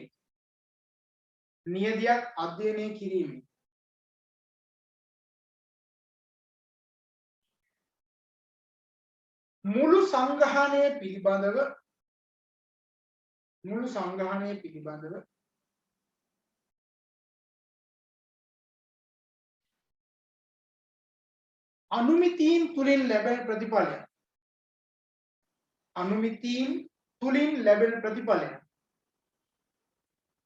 අනුමිතීන් තුලින් ලැබෙන ප්‍රතිඵලයන් අතර වෙනස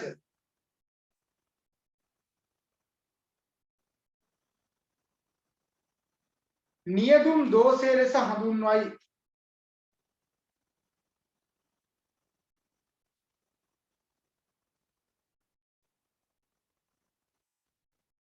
උදාහරණයක් ලියා ගන්න.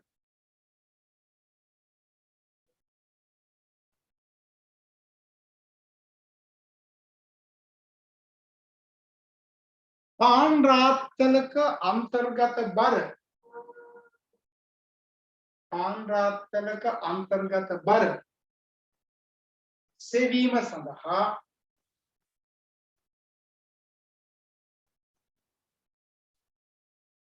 පාන් රාත්තල් 10ක් ගෙන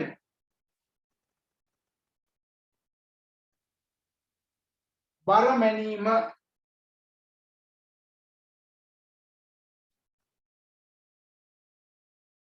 එහිදී සාමාන්‍ය බර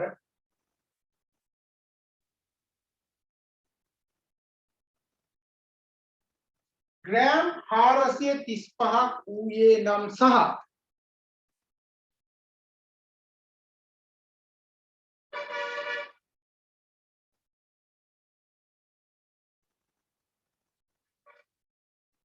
සමස්ත පාන් රාත්තල් සියල්ල ඒක 1000ක් හරි 2000ක් හරි 3000ක් හරි යා සංඛ්‍යා දාන්න අවශ්‍යතාවයක් නැහැ. සමස්ත කිව්වම තේරෙනවනේ. සමස්ත පාන් රාත්තල් සියල්ල බර මැනීමෙන් පසු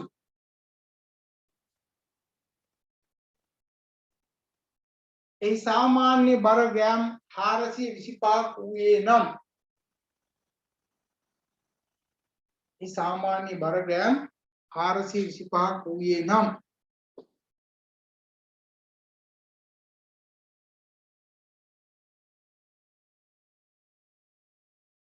මෙහි නියදුම් දෝෂය ග්‍රෑම් 10ක් වේ. පෙන්වන්න එක 435 425 අතර වෙනස කිව්වා. මෙහි නියදුම් දෝෂය ග්‍රෑම් 10ක් වේ.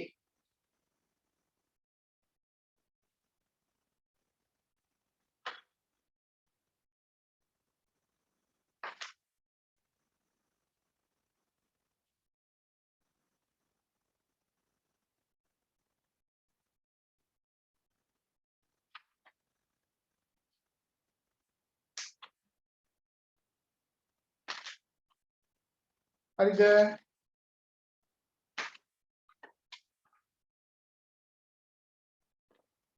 ඊගොඩ් ලියාගන්න නියදුම් නොවන දෝෂ.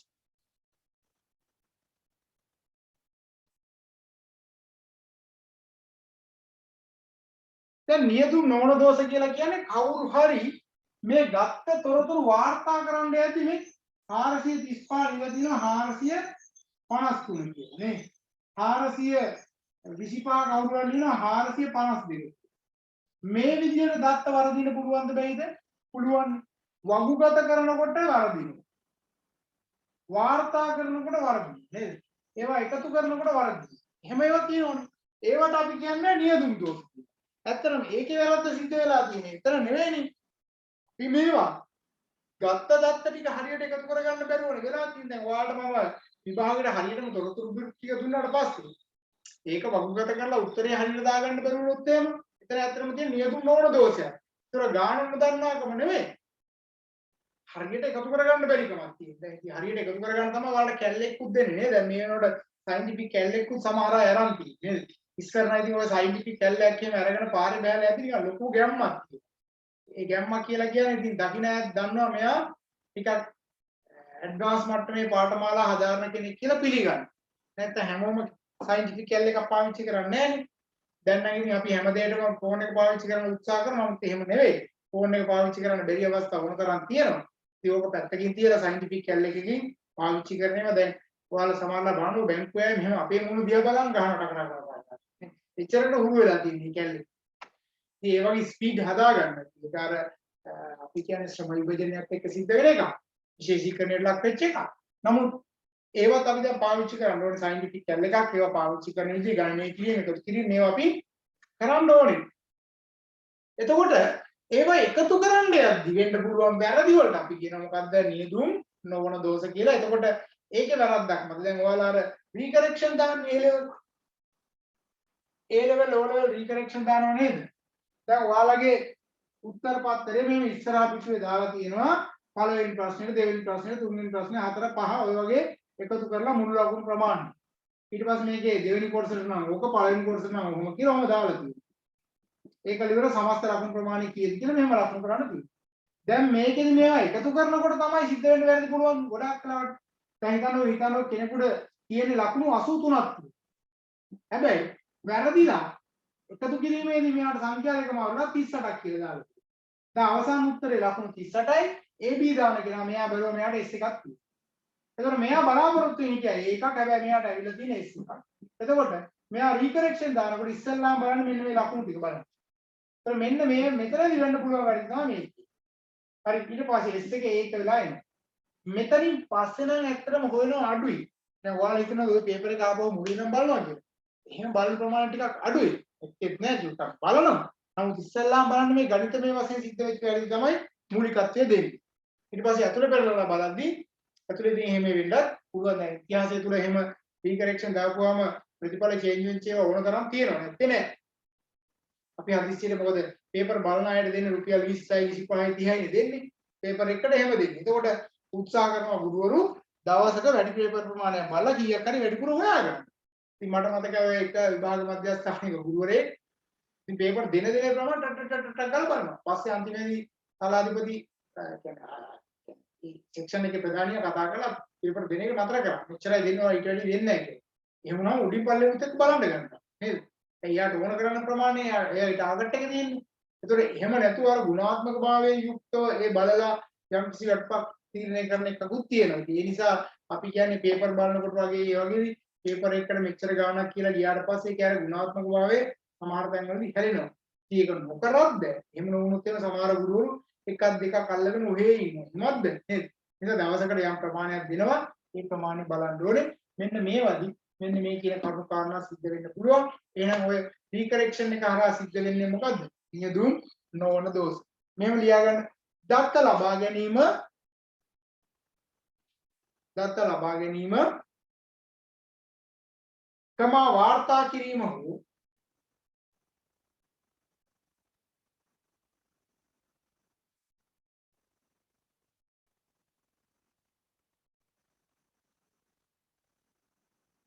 දත්ත ලබා ගැනීම කමා වාර්තා කිරීම හෝ වගුගත කිරීම වැනි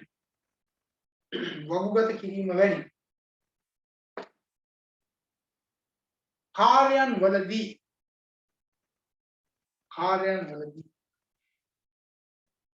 ඇතිවිය හැකි දෝෂ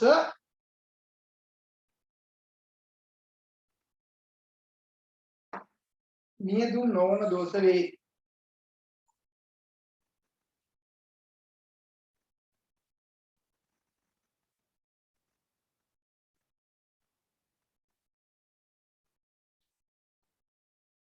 උදාහරණ ලියන්න ඕනේ පැහැදිලි නේද? සංඛ්‍යාත්මකව සිද්ධ වෙන්න පුළුවන්. වැරදි තියෙන්න පුළුවන්. ඒ නිසා දැන් ප්‍රශ්නේ තියෙන දැන් ඔයාලගේ නම් සමහර විභාග තියෙනවා රීකරෙක්ෂන් දෙන්නේ නැහැ. සමහර විභාග රීකරෙක්ෂන් දෙන්නේ නැහැ. දැන් පරිපාලන විභාගෙම තියෙනවා. ඒ වගේ රීකරෙක්ෂන් නැහැ. ඒතර එහෙනම් රීකරෙක්ෂන් නැති විභාගයක් තියෙනවා. රීකරෙක්ෂන් කරන්න පුළුවන් විභාගයක් තියෙනවා. ඒ ලංකාවේදී එහෙම දෙකක් තියෙනවා කියලා මතක තියාගන්න. සමහරවල් නැති ඒ වගේ දැන් හිතන්න මට ලකුණු 83ක් තියෙන වෙලාවට 38යි කියලාවත් කරන්න දෙයක් නැහැ. ඒක ඉතින් අර මොකද්ද එකකට බාර දීලා පාඩු ඉන්න වෙනවා වගේ වැඩ වෙන්නේ නේද?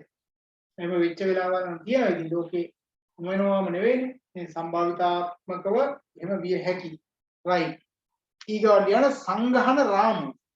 සංගහන රාමු.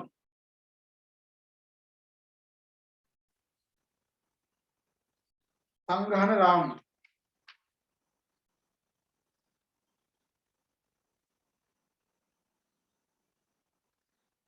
අධ්‍යයනයට භාජනය කිරීමට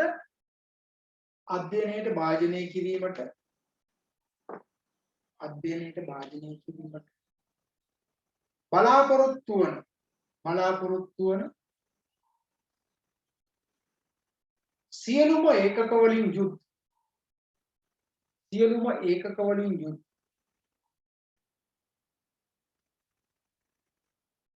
ලයිස්තුවක්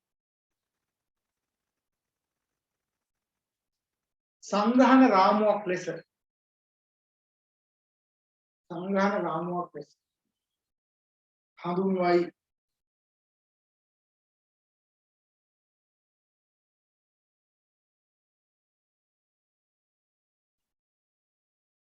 ඒ දෙකින් ලියාගන්න සංගහන රාමුව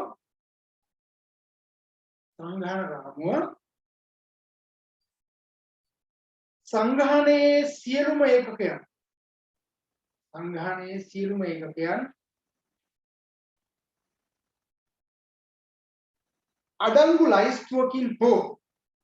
ලයිස්තුවකින් හෝ නැතහොත්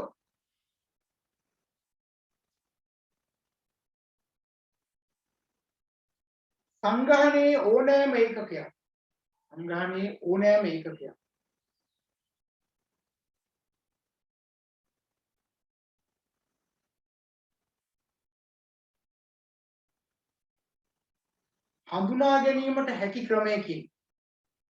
හඳුනා ගැනීමට හැකි ක්‍රමයකින්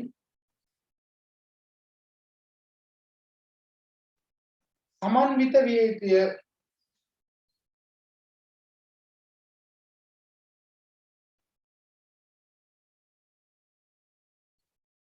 ඕනෑම සංගහන ඒකකයක් නියදි ඒකකයක් විය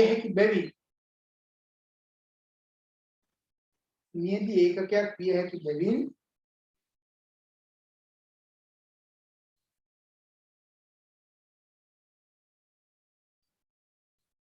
මෙවැනි රාමුවක් අත්‍යවශ්‍ය වේ.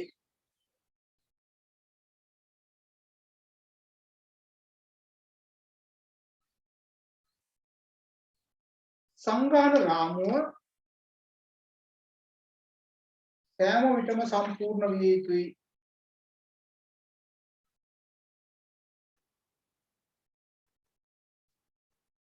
දැන් මෙහෙමනේ සංගහන රාමුවක් කියන එකට මම සරල උදාහරණයක් කිව්වොත් එහෙම ඡන්දහිමි නාම ලේඛනය සංගහන රාමුව. එතකොට හිතන්නකො ඡන්දහිමි නාම ලේඛනයේ බැරි වෙලාවක් එක්කෙනෙක්ගේ නමක් නෑ එයා ඡන්දේ දාන්න යද්දි එයාගේ නම නේද? එහෙම වුණොත් එහෙම ඇත්තටම ප්‍රශ්නයක් වෙනවද නැද්ද? ප්‍රශ්නයක් වෙනවා. එහෙනම් එකක්වත් මිස් කරන්න බෑ. අඩුපාඩු තියාගන්න බෑ. ඔක්කොම තොරතුරු ටික ඒක ASCII තියෙනවා. සේවකයන්ගේ වැටුප් වාර්තා කියලා හිතන්නකො. සේවකයන්ගේ වැටුප් වාර්තා බලනකොට අන්තිමට එක සේවකයෙක්ගේ නෑ. එතකොට එයාට ඒක දැනෙනවද නැද්ද? එයා වැටුප් ගන්න යද්දි දැන් 1000ක් හිටියත් දැන් හිතන්නකො ගිය පාර එක්සෑම් එකට අපේ ළමයි 300 ගාණක් එකවර මුණ දුන්නා.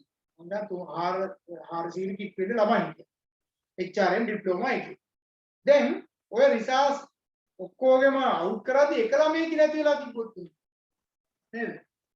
ඔක්කොම තිබ්බත ගන්න අර ළමයා බලනකොට ඒ ළමයාගේ නම්බරේ නෑ. ඒතකොට ඔක්කොම හැම ළමයාම අනිත් අයගේ නම්බර්ස් බලන්නේ නෑනේ නේද? ඒ අය බලන්නේ තමන්ගේ නම්බරේ විතරයි. තමන්ගේ නම්බරේ හරි නැත්තම් නෑ නේද? ඒතර එන එකක්වත් මිස් වෙන්න සමස්තය හැමම තියෙන්න ඕනේ. ඒක 400ක්ද 500ක්ද 1000ක්ද කියන එක වඩා නෑ මුළු ලංකාවේම චන්දහිමි නාම ලේඛනය හදලා මගේ එක නෑ. එහෙම ප්‍රශ්නයක් ඒත් ප්‍රශ්නයක් නේ. ඔයාගේ එක නැතුනොත් ඒත් ප්‍රශ්න. එහෙනම් එකක්වත් මිස් වෙන්න බෑ. සංගායන රාමුවේ සියලුම තොරතුරු ටික අන්තර්ගත වෙලා තියෙන්න ඕනේ. හරි.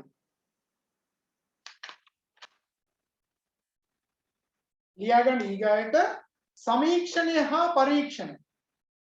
සමීක්ෂණ සහ පරීක්ෂණ. සමීක්ෂණ සහ පරීක්ෂණ. ඔය සමීක්ෂණ සහ පරීක්ෂණ වැදගත් වෙන්නේ අපිට තොරතුරු සම්බන්ධයෙන්. අපිට හරියට තොරතුරු ලබා ගන්න බැරි නම් අපි පරීක්ෂණයක් කරන්න ඕනේ. මෙන්න මෙහෙම ලියා ගන්න. සංග්‍රහණයක් පිළිබඳව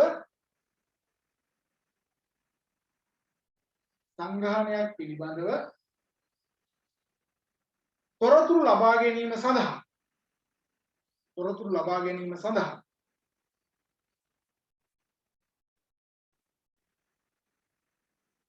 අධ්‍යයනයක් කිරීමට අවශ්‍ය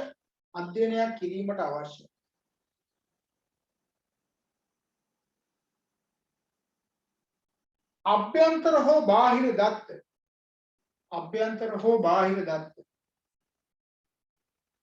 නොමැති නම්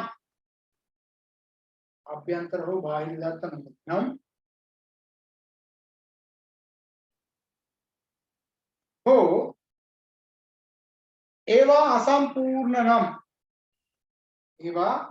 අසම්පූර්ණ නම්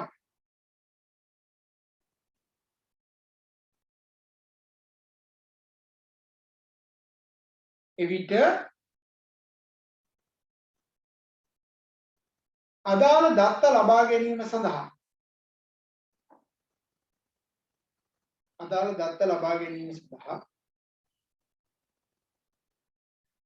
පරීක්ෂණයක් හෝ සමීක්ෂණයක් කළ යුතුයි.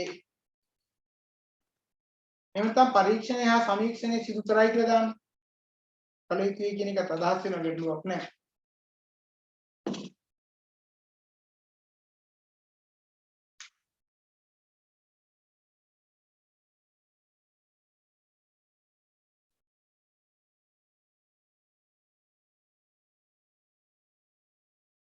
හරි.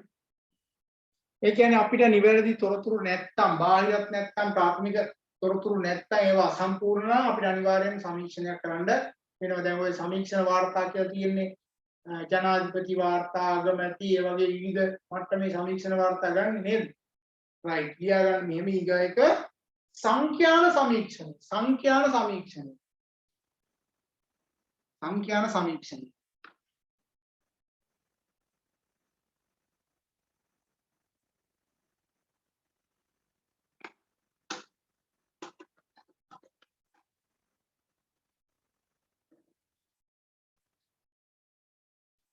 සමීක්ෂණය.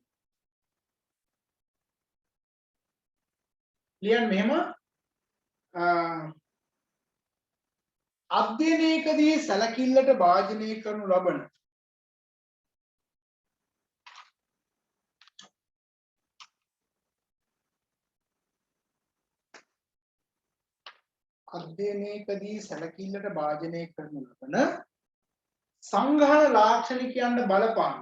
සංඝාන ලාක්ෂණිකයන්ට බලපාන ලාක්ෂණිකයක් කියන එක අපි දන්නවා. සංඝාන ලාක්ෂණිකයන්ට බලපාන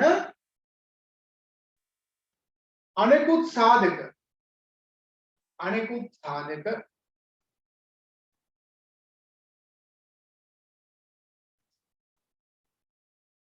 පාලනය කිරීමකින් තොරව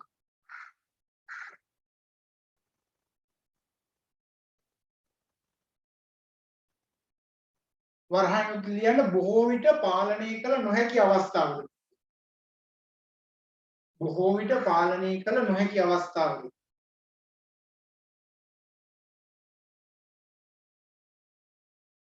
වරහන් වහලා සංග්‍රහණ ඒකකයන්ගෙන් දත්ත එක් රැස් කර ගන්න සංඝාන ඒකකයන්ගෙන් දත්ත එක් රැස් කර ගන්න ක්‍රියාවලිය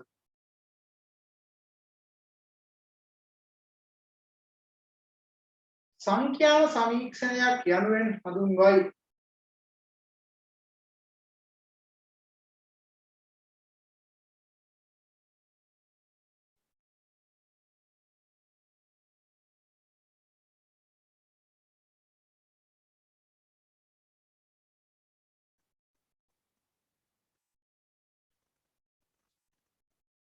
හරිද?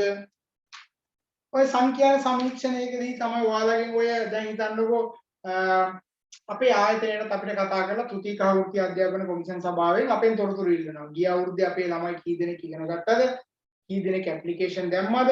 මේ ඇප්ලිකේෂන් දාපු අයගේ වයස් පරතරය කීයද? ගැහැණු ළමයි කීයද? පිරිමි ළමයි කීයද? පාඨමාලාව අවසන් කරද්දී ආරම්භයේ ප්‍රමාණයම හිටියද? ඒතර පාඨමාලාව අවසන් කරේ කී දෙනාද? එහෙම විස්තර අහනවා. හරි. ඒතර අවුරුද්ද තුල මෙවැනි පාඨමාලා කීයක් කරාද? ඔය ඔක්කොම විස්තර අපෙන් අහන්නේ තෘතීක වෘත්ති අධ්‍යාපන කොමිෂන් සභාවේ රජය අහනවා. හරිද? ඒතර රජය අහන තොරතුරු ටික යාලා අපේ යාලා යටතේ ලියාපදිංචි වෙලා ඉන්න ආයතන වලින් යාලා තොරතුරු ටික මෙහෙම එක රාශි කරලා ගන්නවා. ඒතර මතක තියාගන්න මේ තොරතුරු ගන්නකොට යාලා ප්‍රශ්නාවලිය ආකාරයෙන් නේද? සමහරවිට සම්මුඛ සාකච්ඡාවක් මගෙන් දුරකථනයේ මේ ආදි වශයෙන් මේ තොරතුරු ලබා ගැනීමේ ඉඩකඩ තියෙනවා, හැකියාව තියෙනවා. ඔවුන්ට පහසු ක්‍රමයක් ඔවුන්ට පාවිච්චි කරන්න පුළුවන්. right. ඊගොල්ලෝ ලියා ගන්න සංඛ්‍යාන සමීක්ෂණය. සංඛ්‍යාන පරීක්ෂණය. දැන් ඔය සමීක්ෂණේ ලියුවේ ඊගොල්ලෝ ලියා ගන්න සංඛ්‍යාන පරීක්ෂණය.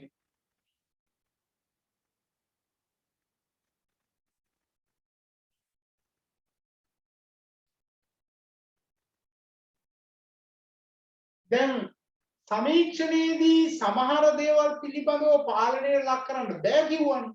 හැබැයි පරීක්ෂණයකදී යම් ප්‍රමාණයක් පාලනයට ලක් කරලා තොරතුරු ලබා ගන්නවා නම් අන්න ඒක අපි කියනවා පරීක්ෂණයක් කියලා. හරි? මේ අවශ්‍ය කරන වචන හින්දා මේවා දෙන්නේ. වචන ටික අපි කතා කරන්නේ නැතුව ඉස්සරහට ගිහිල්ලා වැඩක් නැහැ. තියාගන්න මෙහෙම අධ්‍යයනයකදී සැලකිල්ලට භාජනය කරනු ලබන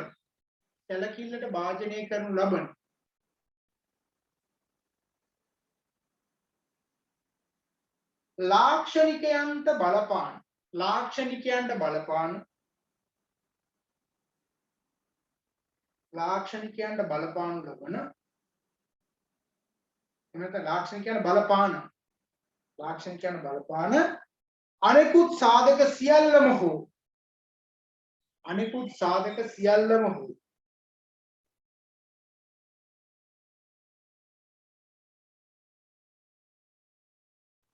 කොටසක් හෝ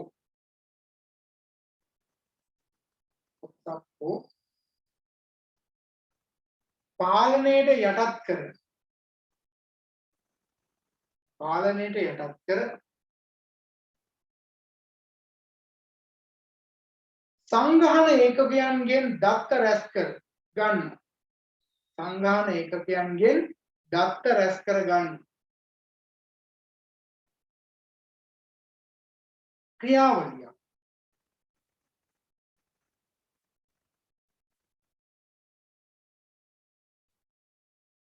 සංඛ්‍යාන පරීක්ෂණයක් ලෙස හඳුන්වයි.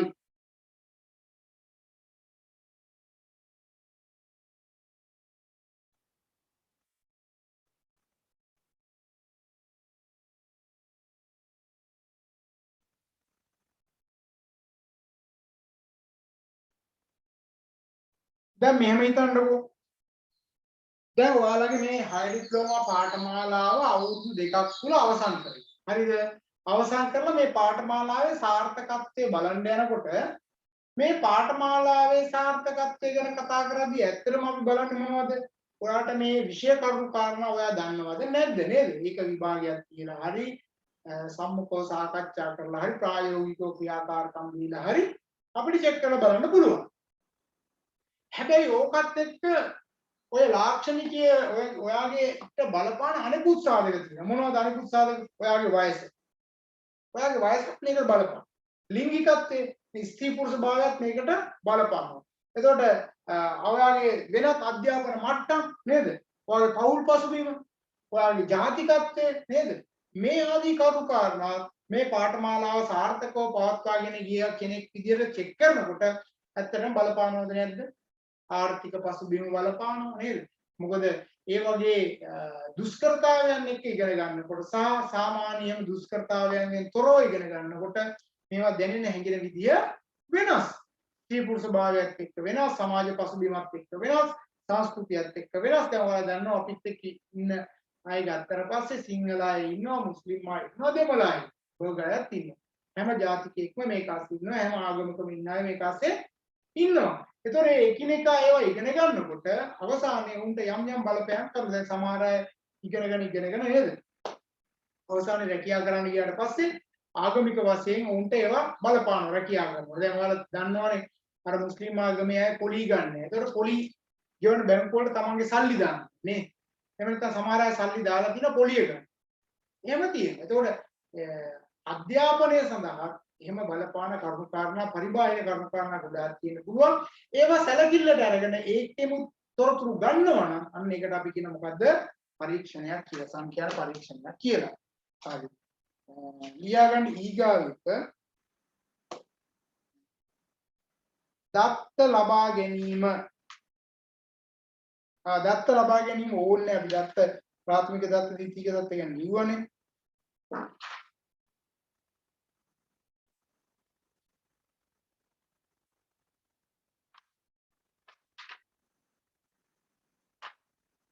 කමන්න මෙහෙම ලියාගන්න දත්ත ලබා ගැනීම කියලා ලියන්නකො දත්ත ලබා ගැනීම කියලා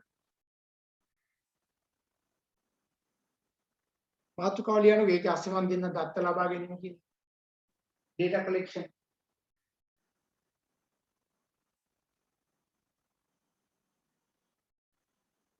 මෙන්න සංවිධානයකට අභ්‍යන්තරව හෝ බාහිරව දත්ත ලබා ගැනීම සිදු කළ හැකි අතර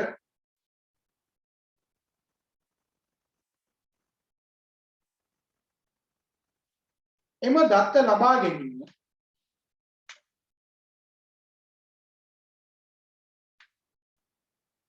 පහත ආකාරයන්ගෙන්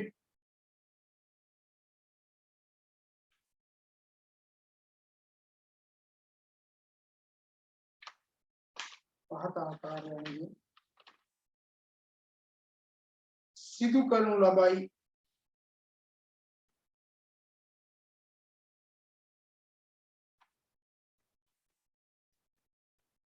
ඒකේ තරෝද්දානය සොයන් ගණන් ගැනීම.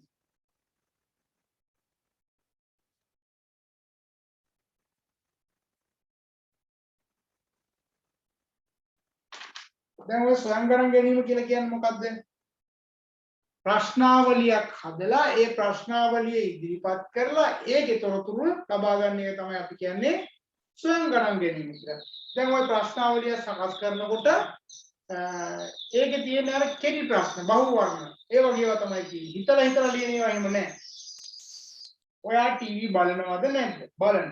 ඊට පස්සේ අහනවා බලනවා නම් කීයේ ඉඳන් කීය වෙනකන්ද බලන්න. ඊට පස්සේ channel ටික ඔක්කොම දාලා ඔයා බලන්නේ කොයි channel එකද? ඊට පස්සේ ටෙලිනාට්‍ය කීපයක් දාලා මේ වෙලාවෙත් තියෙන ඔයා බලන ටෙලිනාට්‍ය මොකක්ද? ඊට පස්සේ ඔයා කැමතිම ඇඩ්වර්ටයිස්මන්ට් එක නේද? මොකක්ද? එහෙම වුණොත් දැන් මම දැක්ක මේ ළඟදී දාලා යන ටීවී කියන ඇඩ් එකක් විදියට නිකන් අර ටිකක් දැනෙන ඇඩ් එකක් යනවා. මොකද්ද? සොෆ්ලොජික් ලයිෆ් එකේ අර ක්‍රිකට් ගහන එකක්. බලන්න ඔයාලත් දැක්කද මේ ළඟදී මම දැක්ක දානවා සොෆ්ලොජික් ලයිෆ් එකේ ක්‍රිකට් ගහන එකක් දානවා. අර කෝච්චි ක්‍රිකට් ගහන එකක්. ඒක නිකන් හොඳ සාමාන්‍ය හොඳට කරපු එකක් කියලා. එතකොට දැන් මේ ජනප්‍රිය කියලා තෝරන්නේ අපි ඒවනේ නේද? එකිනෙකා තෝරනවා. ඊට කලින් අර ඔයාලට මම අර කිව්වේ අර තාත්තා මොකද්ද කරන්නේ කියලා අහද්දි මේ ගියක් හදනවා, ප්ලෑන් එකක් හදනවා කියනකොට අර චූටි දුවෙක් ඇවිල්ලා කියන්නේ මේ වගේ ගියක් නම් හදන්න එපා. එහෙම වුණොත් ඒ දුවටත් මෙහෙම වෙයි කියලා. ඒතකොට ඒ වගේ ඒවා. ඒතකොට මට මතකයි අර ගම්පෙල්ලිය නෙවෙයි පෙම්පෙල්ලිය කියලා අර 100 විට කණ එකක් එහෙම තිබ්බේ. ඒ වගේ. ඊට පස්සේ ක්‍රීම් සෝඩා ඇඩ් එක. ඒ කාලේ ජනප්‍රියම එකක් විදිහට ගියේ ඒවා. මම කියන්නේ සමහර දේවල් නිර්මාණාත්මකව ඉදිරිපත් කරන දේවල්. ඒතර මේවා පරීක්ෂණය කරලා සමීක්ෂණය කරලා බලනකොට ඒවා කැමතිද නැද්ද කියලා අපි තොරතුරු ගන්නවා. දැන් ටීවී එකේ යන කතා ටික බලන්න ඕනේද? දැන් 8 ඉඳන් මම හිතන්නේ 7 සමහර ඒවා 7 ඉඳන් පටන් ගන්නවා. මම නම් වශයෙන් එහෙම ගොඩාක් දන්නේ නැහැ. එහෙම එක දිගට 7 ඉඳන් 8 වෙනකන් ඔය එක එක කතන්දර ටික ඔක්කොම දාගෙන යනවා. නිතරම දැන් අර ටීවී වල එහෙම ඇඩ් යන්නේ මොනවද තියෙන්නේ? නාටකංකාරයෝ යනවා, පාරදිගේ යනවා, ගුග්ලි කියලා යනවා, දෙවෙනිනිම කියලා යනවා, පළවෙනිනිම කියලා යනවා නේද? පාර වසායත කියලා යනවා, ආදර කතාව කියලා දෙන සූරංගනා කතා ඔය මොනවද එන හැරි බෑරි දාපු නම් කැටියක් එක්ක කතන්දර ගොඩාක් මම දන්නේ ටීවී එකේ තියෙන channel එකේ තියෙන කතා කොච්චරක් තියෙනවද? හරි මාත් ඔය එහෙම දැකලා උලගත් එකක් දැක්කම ඔය කීද දැන් ඔය වගේ ගොඩාක් නේද? අර සල්සපුණා ඕන මොකද සප්පු මල්ලන්දරේ ඔහොම කියනවා නේද? ගොඩාක් කතා තියෙනවා. ඈ නිල් පබළු කිය, රතු පබළු කිය, කළු පබළු කිය නේද? වෙස් කියයි, වෙස් මාරු වෙලා කියයි ඒක කතන්දර.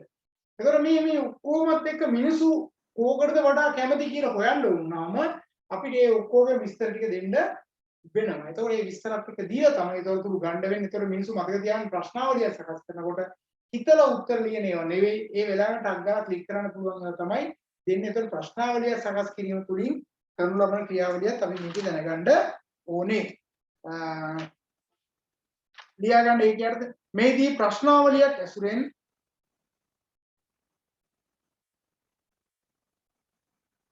පුද්ගලයන්ගෙන් තොරතුරු ලබා ගැනීම සිදු කරයි.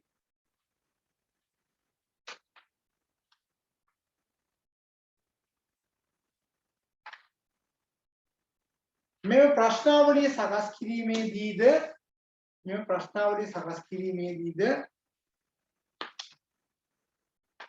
ඉතා නිවැරදි ප්‍රශ්න යොදා ගනිමින්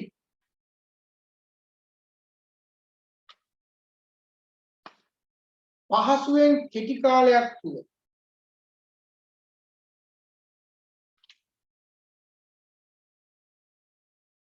පිළිතුරු ලබා දිය හැකි ප්‍රශ්න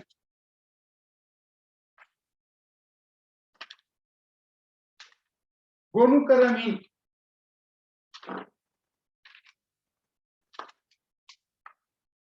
ඒ සකස් කිරීමට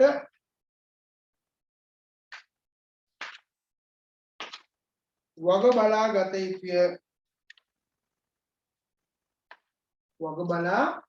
යුතුය. හරිද? ඒ ගැන මම ගොඩාක් කියන්න යන්නේ නැහැ. ඊගායක ලියාගෙන පෞද්ගලික සම්මුඛ සාකච්ඡා.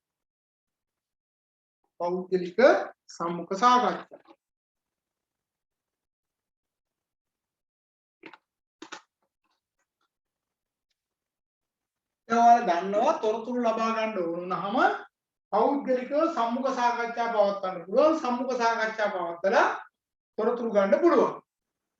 එහෙනම් පෞද්ගලිකව සම්මුඛ සාකච්ඡා පවත්වලා තොරතුරු ගන්නකොට බොහොම කල්පනාකාරීව නේද? මුහුණට මුහුණ සම්බන්ධ වෙලා තොරතුරු ගන්න. දැන් අරකනම් ප්‍රශ්නාවලියක් දීලා උත්තර ටික ලියලා තැපැලින් හරි අපිට එවන්න කිව්වා. අපි එවනවා. ඉවරයි. නේද? එතකොට මේකේමනේ අපි ගාවටම එනවා. අපි ගාවටම ඇවිල්ලා අපෙන් අහන්න. නේද? දැන් අර අහන්නේ ඔයා අහන්නේ මොන channel එකද කියලා බොහොම හිරු කිව්වහම සල්ලි දෙනවා නේද?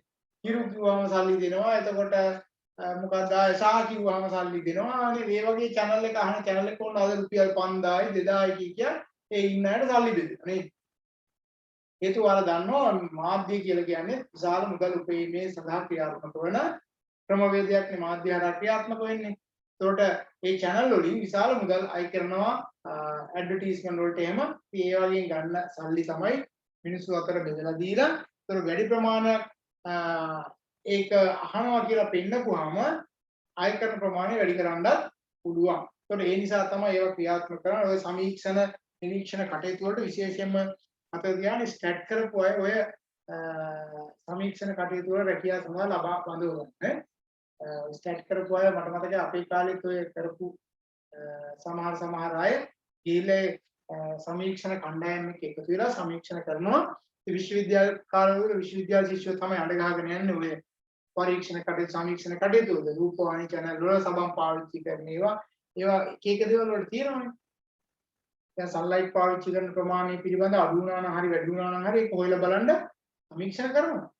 ඒ වගේම සිගරට් ප්‍රමාණය අඩු වුණා නම් වැඩි වුණා නම් ඒක හොයනවා. ඔයාලා දන්නේ නැහැ ඇතුලේ මේව හොයලා බලනවා. එතකොට මේ වෙනකොට කිරිපිටි හිතන්න රත්ති ගුණ ප්‍රමාණය අඩු වුණා නම් වැඩි වුණා නම් ඒක විකල්පයකට ගියේ මොන විකල්පයකද යාලා පාවිච්චි කරන්නේ මේවා හොයන්න පුළුවන්. ඒතකොට එහෙනම් හිතන්නකෝ ඕනනම් මේ වෙලාවේ පරීක්ෂණයක් සමීක්ෂණයක් කරන්න පුළුවන් රසායනික පොහොර නොමැති වීම තුළ මිනිසුන්ට වෙච්ච අපහසුතාවයත් එක්කම කාබනික පොහොර හරහා ගොඩ ගිය අයත් යම් ප්‍රමාණයක් හරි ඉන්නවනම් ඒ අය ගැන බලන්න පුළුවන්. ඒ වගේ ගොඩාක් දේවල් තියෙනවා. ඒතකොට ඇත්තට මේ හොයලා තමයි ඒ තොරතුරු ටික ගන්න ඕනේ. මේවා ප්‍රායෝගිකව පාවිච්චි කරන්නත් ඔයාලා දැනගන්න ඕනේ. මට මතකයි මම මේක ඒ කාලේ ඉගෙන ගන්න කාලේ ඉගෙනගෙන ඉවර වෙච්ච කාලේ මගේ යාළුවෙක් ඇවිල්ලා මට කතා කරලා කිව්වා එයා මිරිස් කුඩු ව්‍යාපාරයක් පටන් ගන්න බලාපොරොත්තු වෙනවා කියලා නිකන් කතාවට කිව්වා. ඊට පස්සේ මම කිව්වා ඔය මිරිස් කුඩු ව්‍යාපාරයක් කරන්න බලාපොරොත්තු වුණාට ඔයා කැපැසිටි එක ඔයා දන්නේ නැහැ කොච්චරද කරන්න ඕනේ කියලා. ඒ හින්දා ඔගේ කැපැසිටි එක ඉස්සෙල්ලා අඳුරගන්න වෙනවා. ඔයා ඔක අලෙවි කරන්න බලාපොරොත්තු වෙන වටපිටාව විදිහට කඩවල් කොච්චරක් තියෙනවද කියලා හොයාගන්න ඉස්සෙල්ලා. ඒතරේ කඩවල් වලට මාසෙකට කොච්චරක් ගන්නවද? දැනට කොයි කඩවල් වලින්ද ගන්න? වෙන මොකද්ද ගන්න බ්‍රෑන්ඩ් එක? එහෙනම් විශේෂිත බ්‍රෑන්ඩ් තියෙනවා. මිල ගැන එයා සැලකිලිමත් වෙනවා. මිල අඩුවෙන් දුන්නොත් එයා ගන්නවා. මේවා තොරතුරු හොයන්න ඕනේ. ඊට පස්සේ ඇත්තටම එයාට තේරුණා මේ කියපු දේවල් දන්නේ නැතුව නිකාම මිරිස් කුඩු බිස්නස් එකක් පටන් ගන්න හරියන්නේ නැහැ කියලා. ඊට පස්සේ මගෙන් ඉල්ලීමක් කරා එහෙනම් තොරතුරු ටිකක් ගන්න මට උදව් කරන්න. ඇත්තටම මම මිනිස්සුත් එක්ක කඩවල් ගන්න ගියා. කඩවල් ගන්න ගිහලා තොරතුරු ගත්තා. තොරතුරු ගන්නකොට ඔයාලා මිරිස් කුඩු කොච්චරක් ගන්න. සමහර අය කියනවා ඉතින් සතියකට කිලෝ එකක් දෙකක් අපි දුන්නා. ඈ පැකට් ගහලා දුන්නොත් මෙහෙමයි, ජූස් දෙනවා නම් මෙහෙමයි. ඒතකොට බ්‍රෑන්ඩ් එක සමහර අය කියනවා මේ බ්‍රෑන්ඩ් එකේ තියෙනවා තමයි අපි ගොඩක් වෙලාවට ගන්න නැත්නම් ගන්න නැහැ එහෙම කියනවා. ඒතකොට ඔය විදිහට කතා කළා කිලෝ 100ක් 150ක් විකුණ ගන්න පුළුවන් මට්ටම තියෙනවා ඇත්ත. ඊට පස්සේ මුදලාලට කතා කරලා එනවා. ඊට පස්සේ එනවා අපි බඩු ගෙනවොත් අපි පොඩ්ඩක් ගන්න ඈ කියලා එහෙම කතා කරලා අන්න පාර හදලා. ඉතින් පාර හදලා ඉල්ලා ඊට පස්සේ සතියකින් දෙකකින් ව්‍යාපාරේ පටන් ගත්ත ගමන් හිතන්නකෝ අර කිසි ප්‍රශ්නයක් නැහැ. හැබැයි අපි නිෂ්පාදනය කරලා ඉවර වෙනවා. එකපාරටම බඩු ටික ගිහලා කඩේට දාන්න කිව්වොත් එහෙම. නේද? ඕක ගන්න මිරිස් කුඩු ගන්න කිව්වොත් එහෙම. හිතාගන්නත් අපිට වෙන අපහසුතාවයනේ. හැබැයි අපි කලින්ම ගිහිල්ලා කඩවල් 100කට 150කට ගිහිල්ලා තොරතුරු මාසයක් තිස්සේ ගන්නවා. කමක් නැහැ මම සුණා. මූලිකව. එතකොට මේ තොරතුරු ඔක්කොම ඒක රාශී කරලා තමයි අපි මේ වැඩේ පටන් ගන්නේ. දැන් මම කරපු තව මෑත සමීක්ෂණයක් විදිහට කරලා පටන් ගත්ත එකක් තමයි මම කියන සමීක්ෂණ කියන සමහර වැඩසටහන් තියෙනවා. ජාතික මට්ටමේ වැඩසටහන් තියෙනවා. ඒක කරන්න ඉස්සෙල්ලා අහලා බලන්න. අහලා බලලා තමයි මේ වැඩසටහන ක්‍රියාත්මක කරන්නේ. හරිද? එහෙම නැතුව එකපාරට මේවා ක්‍රියාත්මක කරන්නේ නැහැ. සමහරවිට ඒවා සාකච්ඡා කරලා මාස 2 3 සාකච්ඡා කරනවා. ඒක සාකච්ඡා කරලා තමයි අවසානයේ මේ නිගමනයකට එන්නේ මෙන්න මෙහෙම කරමු කියලා. දැන් ඔයාලත් එක්ක ඉන්න අතර මම තප්පර 30ක් දෙන්න කියලා විනාඩි 3-4ක් ගත්තේ.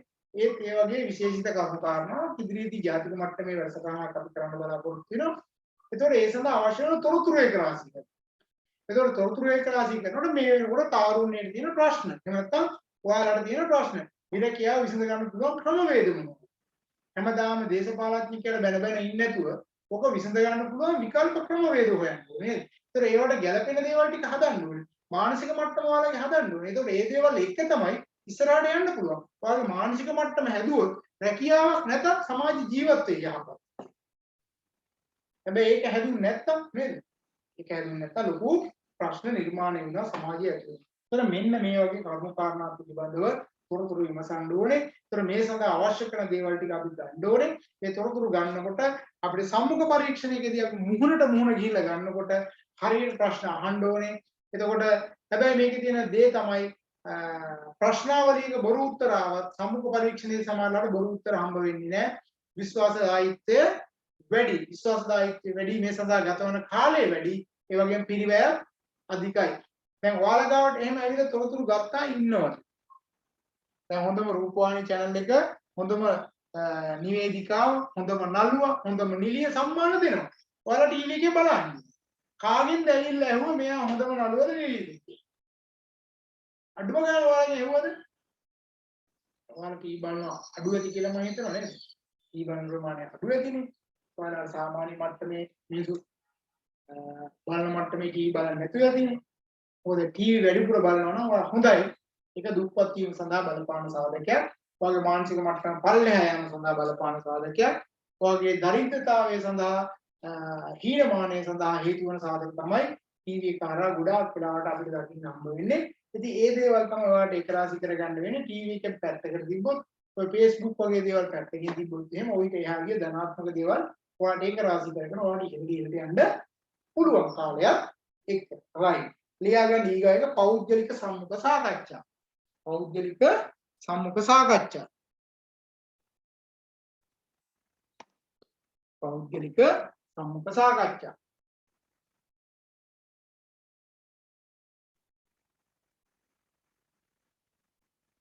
මෙහිදී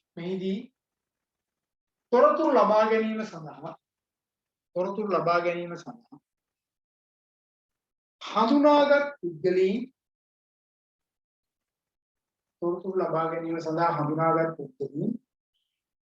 තනි තනිව හමු වී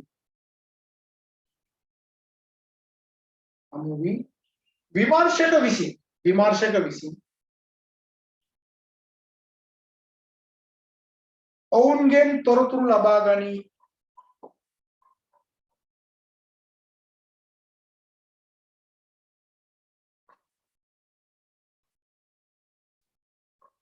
මේ සඳහා විමර්ශක විසින් උපලේඛනයක්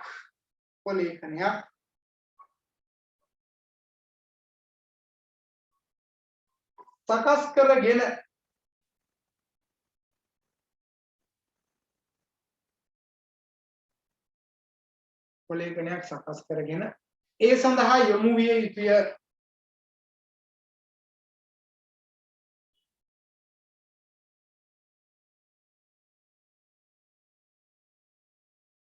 මෙහිදී ලැබෙන ප්‍රතිඵල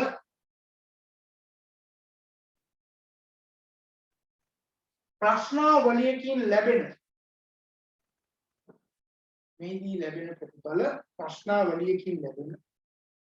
ප්‍රතිඵල වලට වඩා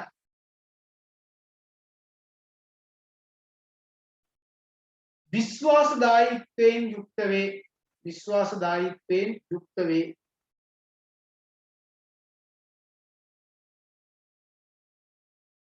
දැන් අරකෙදි බොරු උත්තරයක් දෙන්න පුළුවන් කවුරු හරි මගෙන් එහෙම ලේඛනයක් දීලා ක්ලික් කරලා දෙන්න කිව්වොත් එහෙම දැන් බලන්නකෝ ඔයාලා දැන් මේ දවස්වල හිතන්නකෝ මේ දවස්වල පහුගිය කාලෙත් ඕක තිබුණා. අර කොරෝනා හින්දා යම් ආයතන වලට යද්දී ඒ ආයතනයේ ඉස්සරහා තියෙන පොතේ ඔයාගේ නම, දුරකථන අංකය, ජාතික ඇඳුම්පත් අංකය, පැමිණි වේලාව, ලිපිනේ මේව ඔක්කොම ලියන්න ඕනේනේ. දැන් ඕකේ ගිහිල්ලා නිකන් එහෙම මෙහෙම බොරු ලියපුවා කී දෙනෙක් කියනවද මේ පන්තියේම? බොරු ලියපුවා ඉන්නවද නැද්ද? ඉන්නව ඇති සමහර විට. ටෙලිෆෝන් නම්බර් එහෙම බොරු එකක් ලියන්න පුළුවන්. නේද? ඒ වගේම ඇත්තටම මම නම් බොරු ලියලා නෑ. නිකන් අර වැල්ලකුරින් ලියලා තියෙනවා. වැල්ලකුරින් ලියන්නේ. මේ ලස්සනට පිළිවෙල ලියලා. යන්නේ බෑ. ඇයි ඒ කාලේ ඉතිරි කරගෙන ඉන්න සඳහා ටටටක ලියන. නම ඉතින් කොහොම ලිව්වත් එකයිනේ. ටෙලිෆෝන් නම්බර් එක පැහැදිලිව ලියන්න. ඒකෝ තමයි මොකක් හරි ප්‍රශ්නයක් වුණොත් ඒ නම්බරේට කතා කරනවනේ. හැබැයි ඉතින් එහෙම කතා කරපු අවස්ථා නෑ. දැන් නම් ඉතින් මේ පොත නිකන් බොරුවට විතරයි. සමහර ආයතන වල විතරක් තියෙන. ඒකත් නිකන් නමට විතරයි. මේ සමහර අය දැන් ලියන්නේ නෑ. දැන් කොරෝනා උණෙන් බිරිස්සාවට සමාන වෙලා තියෙන්නේ. මම ලෝක ජනගහනය වුණොත් ඉස්සෙන් එකක් මට හිතෙන්නේ කෝටි 40ක් කියලා කියනවා. කෝටි 40යි මුළු ජනගහනය කෝටි 800ක් කියලා මම ගන්නකො. මට 140 බෙදගුවොත් එහෙම 4යි කියන්නේ 2යි. ඉස්සෙන් එක්කෙනෙකුට ආසන්න වශයෙන් ලෝකේ මුළු ජනගහනය 20ක් නෑ 20න් එක්කෙනෙකුට කොරෝනා හැදිලා තියෙනවා මේ වෙනකොට. හරිද? 20න් එක්කෙනෙකුට කොරෝනා හැදිලා තියෙනවා. ලංකාවේ දැන් මේක මම හිතන්නේ ලක්ෂ 10කට කිට් වෙන්න එනවා දැන් ටික. ඒ ලක්ෂ 10ක් විතර වුණොත් ලංකාවේ 20න් එක කියන ගානට ඇවිල්ලා තියෙන්නේ. පුද්ගලයෝ 20 දෙනෙක් ගත්තට පස්සේ එක්කෙනෙකුට අනිවාර්යෙන් කොරෝනා හැදිච්ච මට්ටමක් තමයි තියෙන්නේ ලෝකයේම. හරිද? එහෙනම් අපිට බැහැර වෙන්නත් බෑ. එතකොට නම් කියන එකම දේ තමයි මේකේ ආරක්ෂා වෙලා ඉන්නේ. ඉතින් අර 20න් එකකටපත් වෙන්නේ නැතුව 19 ආස්සේ රැඳෙන්න හැම වෙලාවෙම උත්සාහ කරන්න. ඇදිලා හොඳ වෙච්ච අය ඉන්නවා අපේ පන්තිවල ගොඩාක් අය. පොතනින් හරි චුට්ටක් හරි මිස්සුනොත් එහෙම ඇත්තටම කරන්න දෙයක් නෑ. ඉතින් හරි හැම වෙලාවෙම පරිස්සම් වෙන්න ඕනේ. right. ඒතර කොරෝනා සම්බන්ධයෙන් අපි සමීක්ෂණ පරීක්ෂණ සිද්ධ කරනවා. එහෙනම් මේක කරන්නේ විමර්ශකයෙක් කියලා කියන්නේ සම්මුඛ සාකච්ඡාවට යන කෙනා. උපලේඛනය කියලා කියන්නේ අපි ගිහිල්ලා එකපාරටම අපිට හිතෙන ප්‍රශ්න අහන්න බෑ.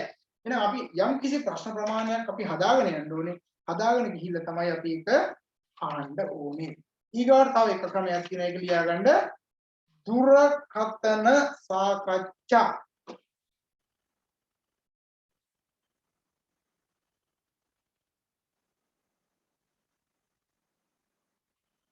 දුරකථන සාකච්ඡා. ලියාගන්න මෙහෙම. දුරකථන නාමාවලිය උපයෝගී කර ගනිමු.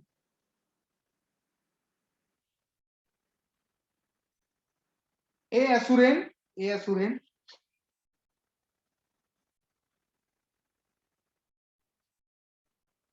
තොරතුරු ඒකරාශී කිරීම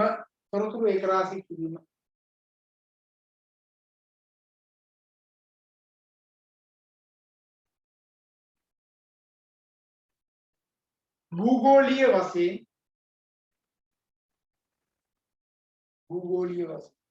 විශාල ප්‍රදේශවලදී සහ විදේශීය රටවල් වල තොරතුරු ලබා ගැනීමේදී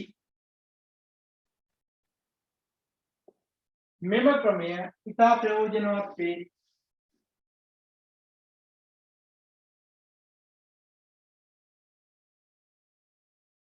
දැන් ඔයාලට කතා කරනවානේ සමහර අය. ඩයලොග් එකෙන් අර මේ මොබිටෙල් එකකින් මෙහෙම සමහර ඉන්ෂුරන්ස් ආයතන වලින් සර් මට විනාඩියක් සර් එක කතා කරන්න පුළුවන්ද මේ වෙලාවේ කියලා අහන්න අපේ තොරතුරු ගන්න. මට නම් එහෙම කතා කරලා අහලා තියෙනවා සර් අපි ඩයලොග් එකකින් කතා කරන්නේ සර් ප්‍රීමියර් කස්ටමර් කෙනෙක් විදිහට අපි හඳුනාගෙන තියෙනවා. දැන් අවුරුදු ගාණක් තිස්සේ අපිත් එක්ක ඉන්නවා.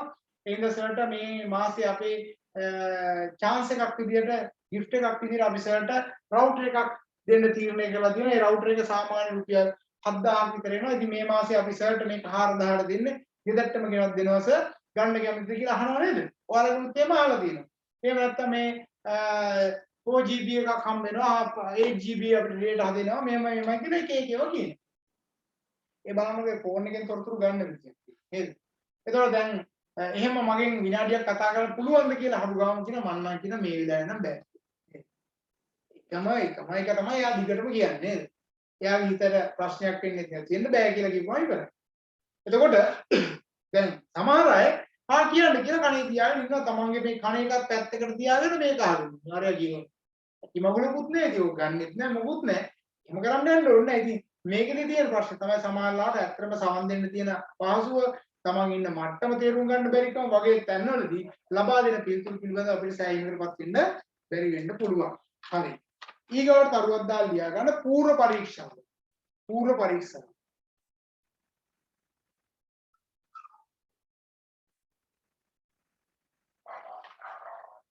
ඔය පූර්ව පරීක්ෂාව කියලා කියන්නේ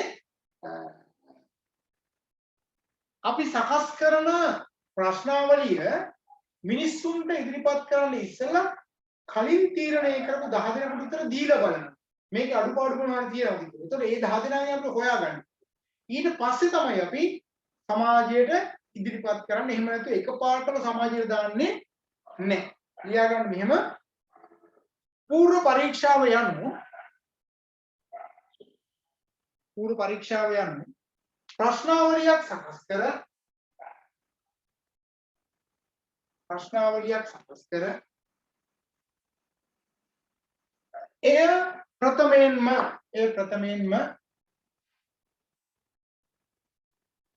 තෝරාගත් කණ්ඩායමකට ඉදිරිපත් කර එනකන් තෝරාගත් සුළු පිරිසකට කියලා තෝරාගත් සුළු පිරිසකට ඉදිරිපත් කර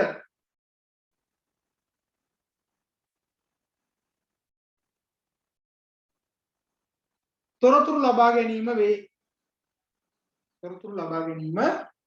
වේ. මේ තුලින් අඩුපාඩු හඳුනාගෙන වඩාත් නිවැරදි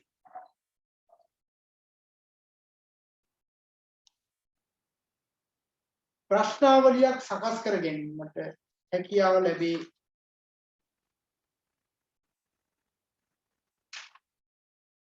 හරි right. එතන මූලික කරුණු කාරණා ටික මම උතනින් ඔක ඉවර කරලා මම ඔයාලගෙන් අහුවොත් එහෙම එහෙනම් අපි සංග්‍රහණයක් පරීක්ෂා කරලා ගන්න තොරතුරු තියෙනවා නියදියක් පරීක්ෂා කරලා ගන්න තොරතුරු තියෙනවා. දැන් මම ඔයාලගෙන් අහුවොත් නියදිය තුලින් ගන්න තොරතුරුද වඩාත් නිවැරදි සංග්‍රහණය තුලින් ගන්න තොරතුරු. නියදිය කියලා කියන්නේ හතරක් පහක් චෙක් කරන එක. සංග්‍රහණය කියන්නේ සමස්තය චෙක් කරන එක. එහෙනම් වඩා වැදගත් වෙන්නේ මොකද්ද? සංග්‍රහණයම චෙක් කරන එක වඩා වැදගත්. ඉතින් අපිට සමහර වෙලාවට සංග්‍රහණයෙන් චෙක් කරන්න බැරි වෙන අවස්ථාවන් තියෙන්න පුළුවන්. ඒතකොට ඒවා කාලය වැඩිපුර යනවා නම් පිළිවෙල වැඩිපුර යනවා නම් ඒවා ගැන සැලකිලිමත් වෙන්න වෙනවා. ඒවා සුදුසු මට්ටමේදී අවස්ථාවන් කූලව ඒවා ගලපා ගන්න ඕනේ. ඉදිරියේදී ඇගේම් වලදී මම මේවා ගැන ඔයාලට කතා කරන්නම්. හරිද? ලියාගන්න මාතෘකාව දත්ත ඉදිරිපත් කිරීම. දත්ත ඉදිරිපත් කිරීම. ඒතකොට දත්ත ඉදිරිපත් කිරීම සම්බන්ධයෙන් ගැන කතා කරද්දී ලබන සතිය මට ඔයාලත් එක්ක කතා කරන්න පුළුවන් ওই ප්‍රස්තාර අඳින ඒවා වමුගහන ඒවා මේ ඔක්කොම ලබන සතිය කතා කරනවා. ඒතකොට අද මූලිකව સિદ્ધාන්තමය කරුණු කාරණා ටික මට ඔයාලත් එක්ක කතා කරලා ඉවර කරගන්න පුළුවන්කම හම්බ වුණා. හරි. එතකොට ලබන සතියෙන් පස්සේ ලබන සතියේදී නිශ්චිතවම ඔයාලගේ විභාගයේ ඩේට් එක හරියටම මම කියන්නම්. ඒ අතරතුර සමහරවල්ලාට ඔයාලට දැනුම් දෙන්නත් පුළුවන්. නිශ්චිතව ලබන සතිය වෙද්දී විභාගයේ තියෙන කවද්ද කියන එක හරියටම දැනුවත් කරනවා. හරිද? ඒතර විභාගයේ සඳහා ඇප්ලිකේෂන් එකක් ලබන සතියෙන් පස්සේ ඔයාලට ඉෂුව කරනවායි කියන්නේ. ලබන සතියේ ඉඳන් ඉෂුව කරන්න පටන් ගන්නවා. ඒකේදී අර පේමන්ට් ගෙවලා තියෙන අය සහ සමහර අඩුපාඩු තියෙන අය බලලා ඒවා ක්ලියර් කරගන්න ගැටලුවක් නැහැ. එතකොට විභාගයේ සඳහා එන කරුණු කාරණා ටික තිබ්බ. හැබැයි මේ පාර මට එක දෙයක් කරන්න අමාරු වෙයි. සමහර උගන්වපු විෂය කරුණු වලට අදාළව සම්පූර්ණ නෝට් එකක් සමහර පාඩම් වලදී ලබා දීමේ හැකියාවක් නැහැ මේ වෙලාවේදී. ඒ නිසා අනිවාර්යයෙන්ම ඒ සහභාගී වෙච්ච නැති අය YouTube එකේ රෙකෝඩින් ටික තියෙනවා. ඒ ටික බලලා ඒ නෝට් එක ගන්න. එහෙම නැත්නම් යාළුවෙක්ගෙන් ඒක ෂෙයා කරගන්න ප්‍රශ්නයක් නැහැ. හරිද? ඒකත් මතක් කරන ගමන් අද අපි මෙතනින් මේ කටයුත්ත ඉවර කරනවා. එහෙනම් සම්බන්ධ වෙච්ච සියලු දෙනාටම බොහොමත්ම ස්තුතියි.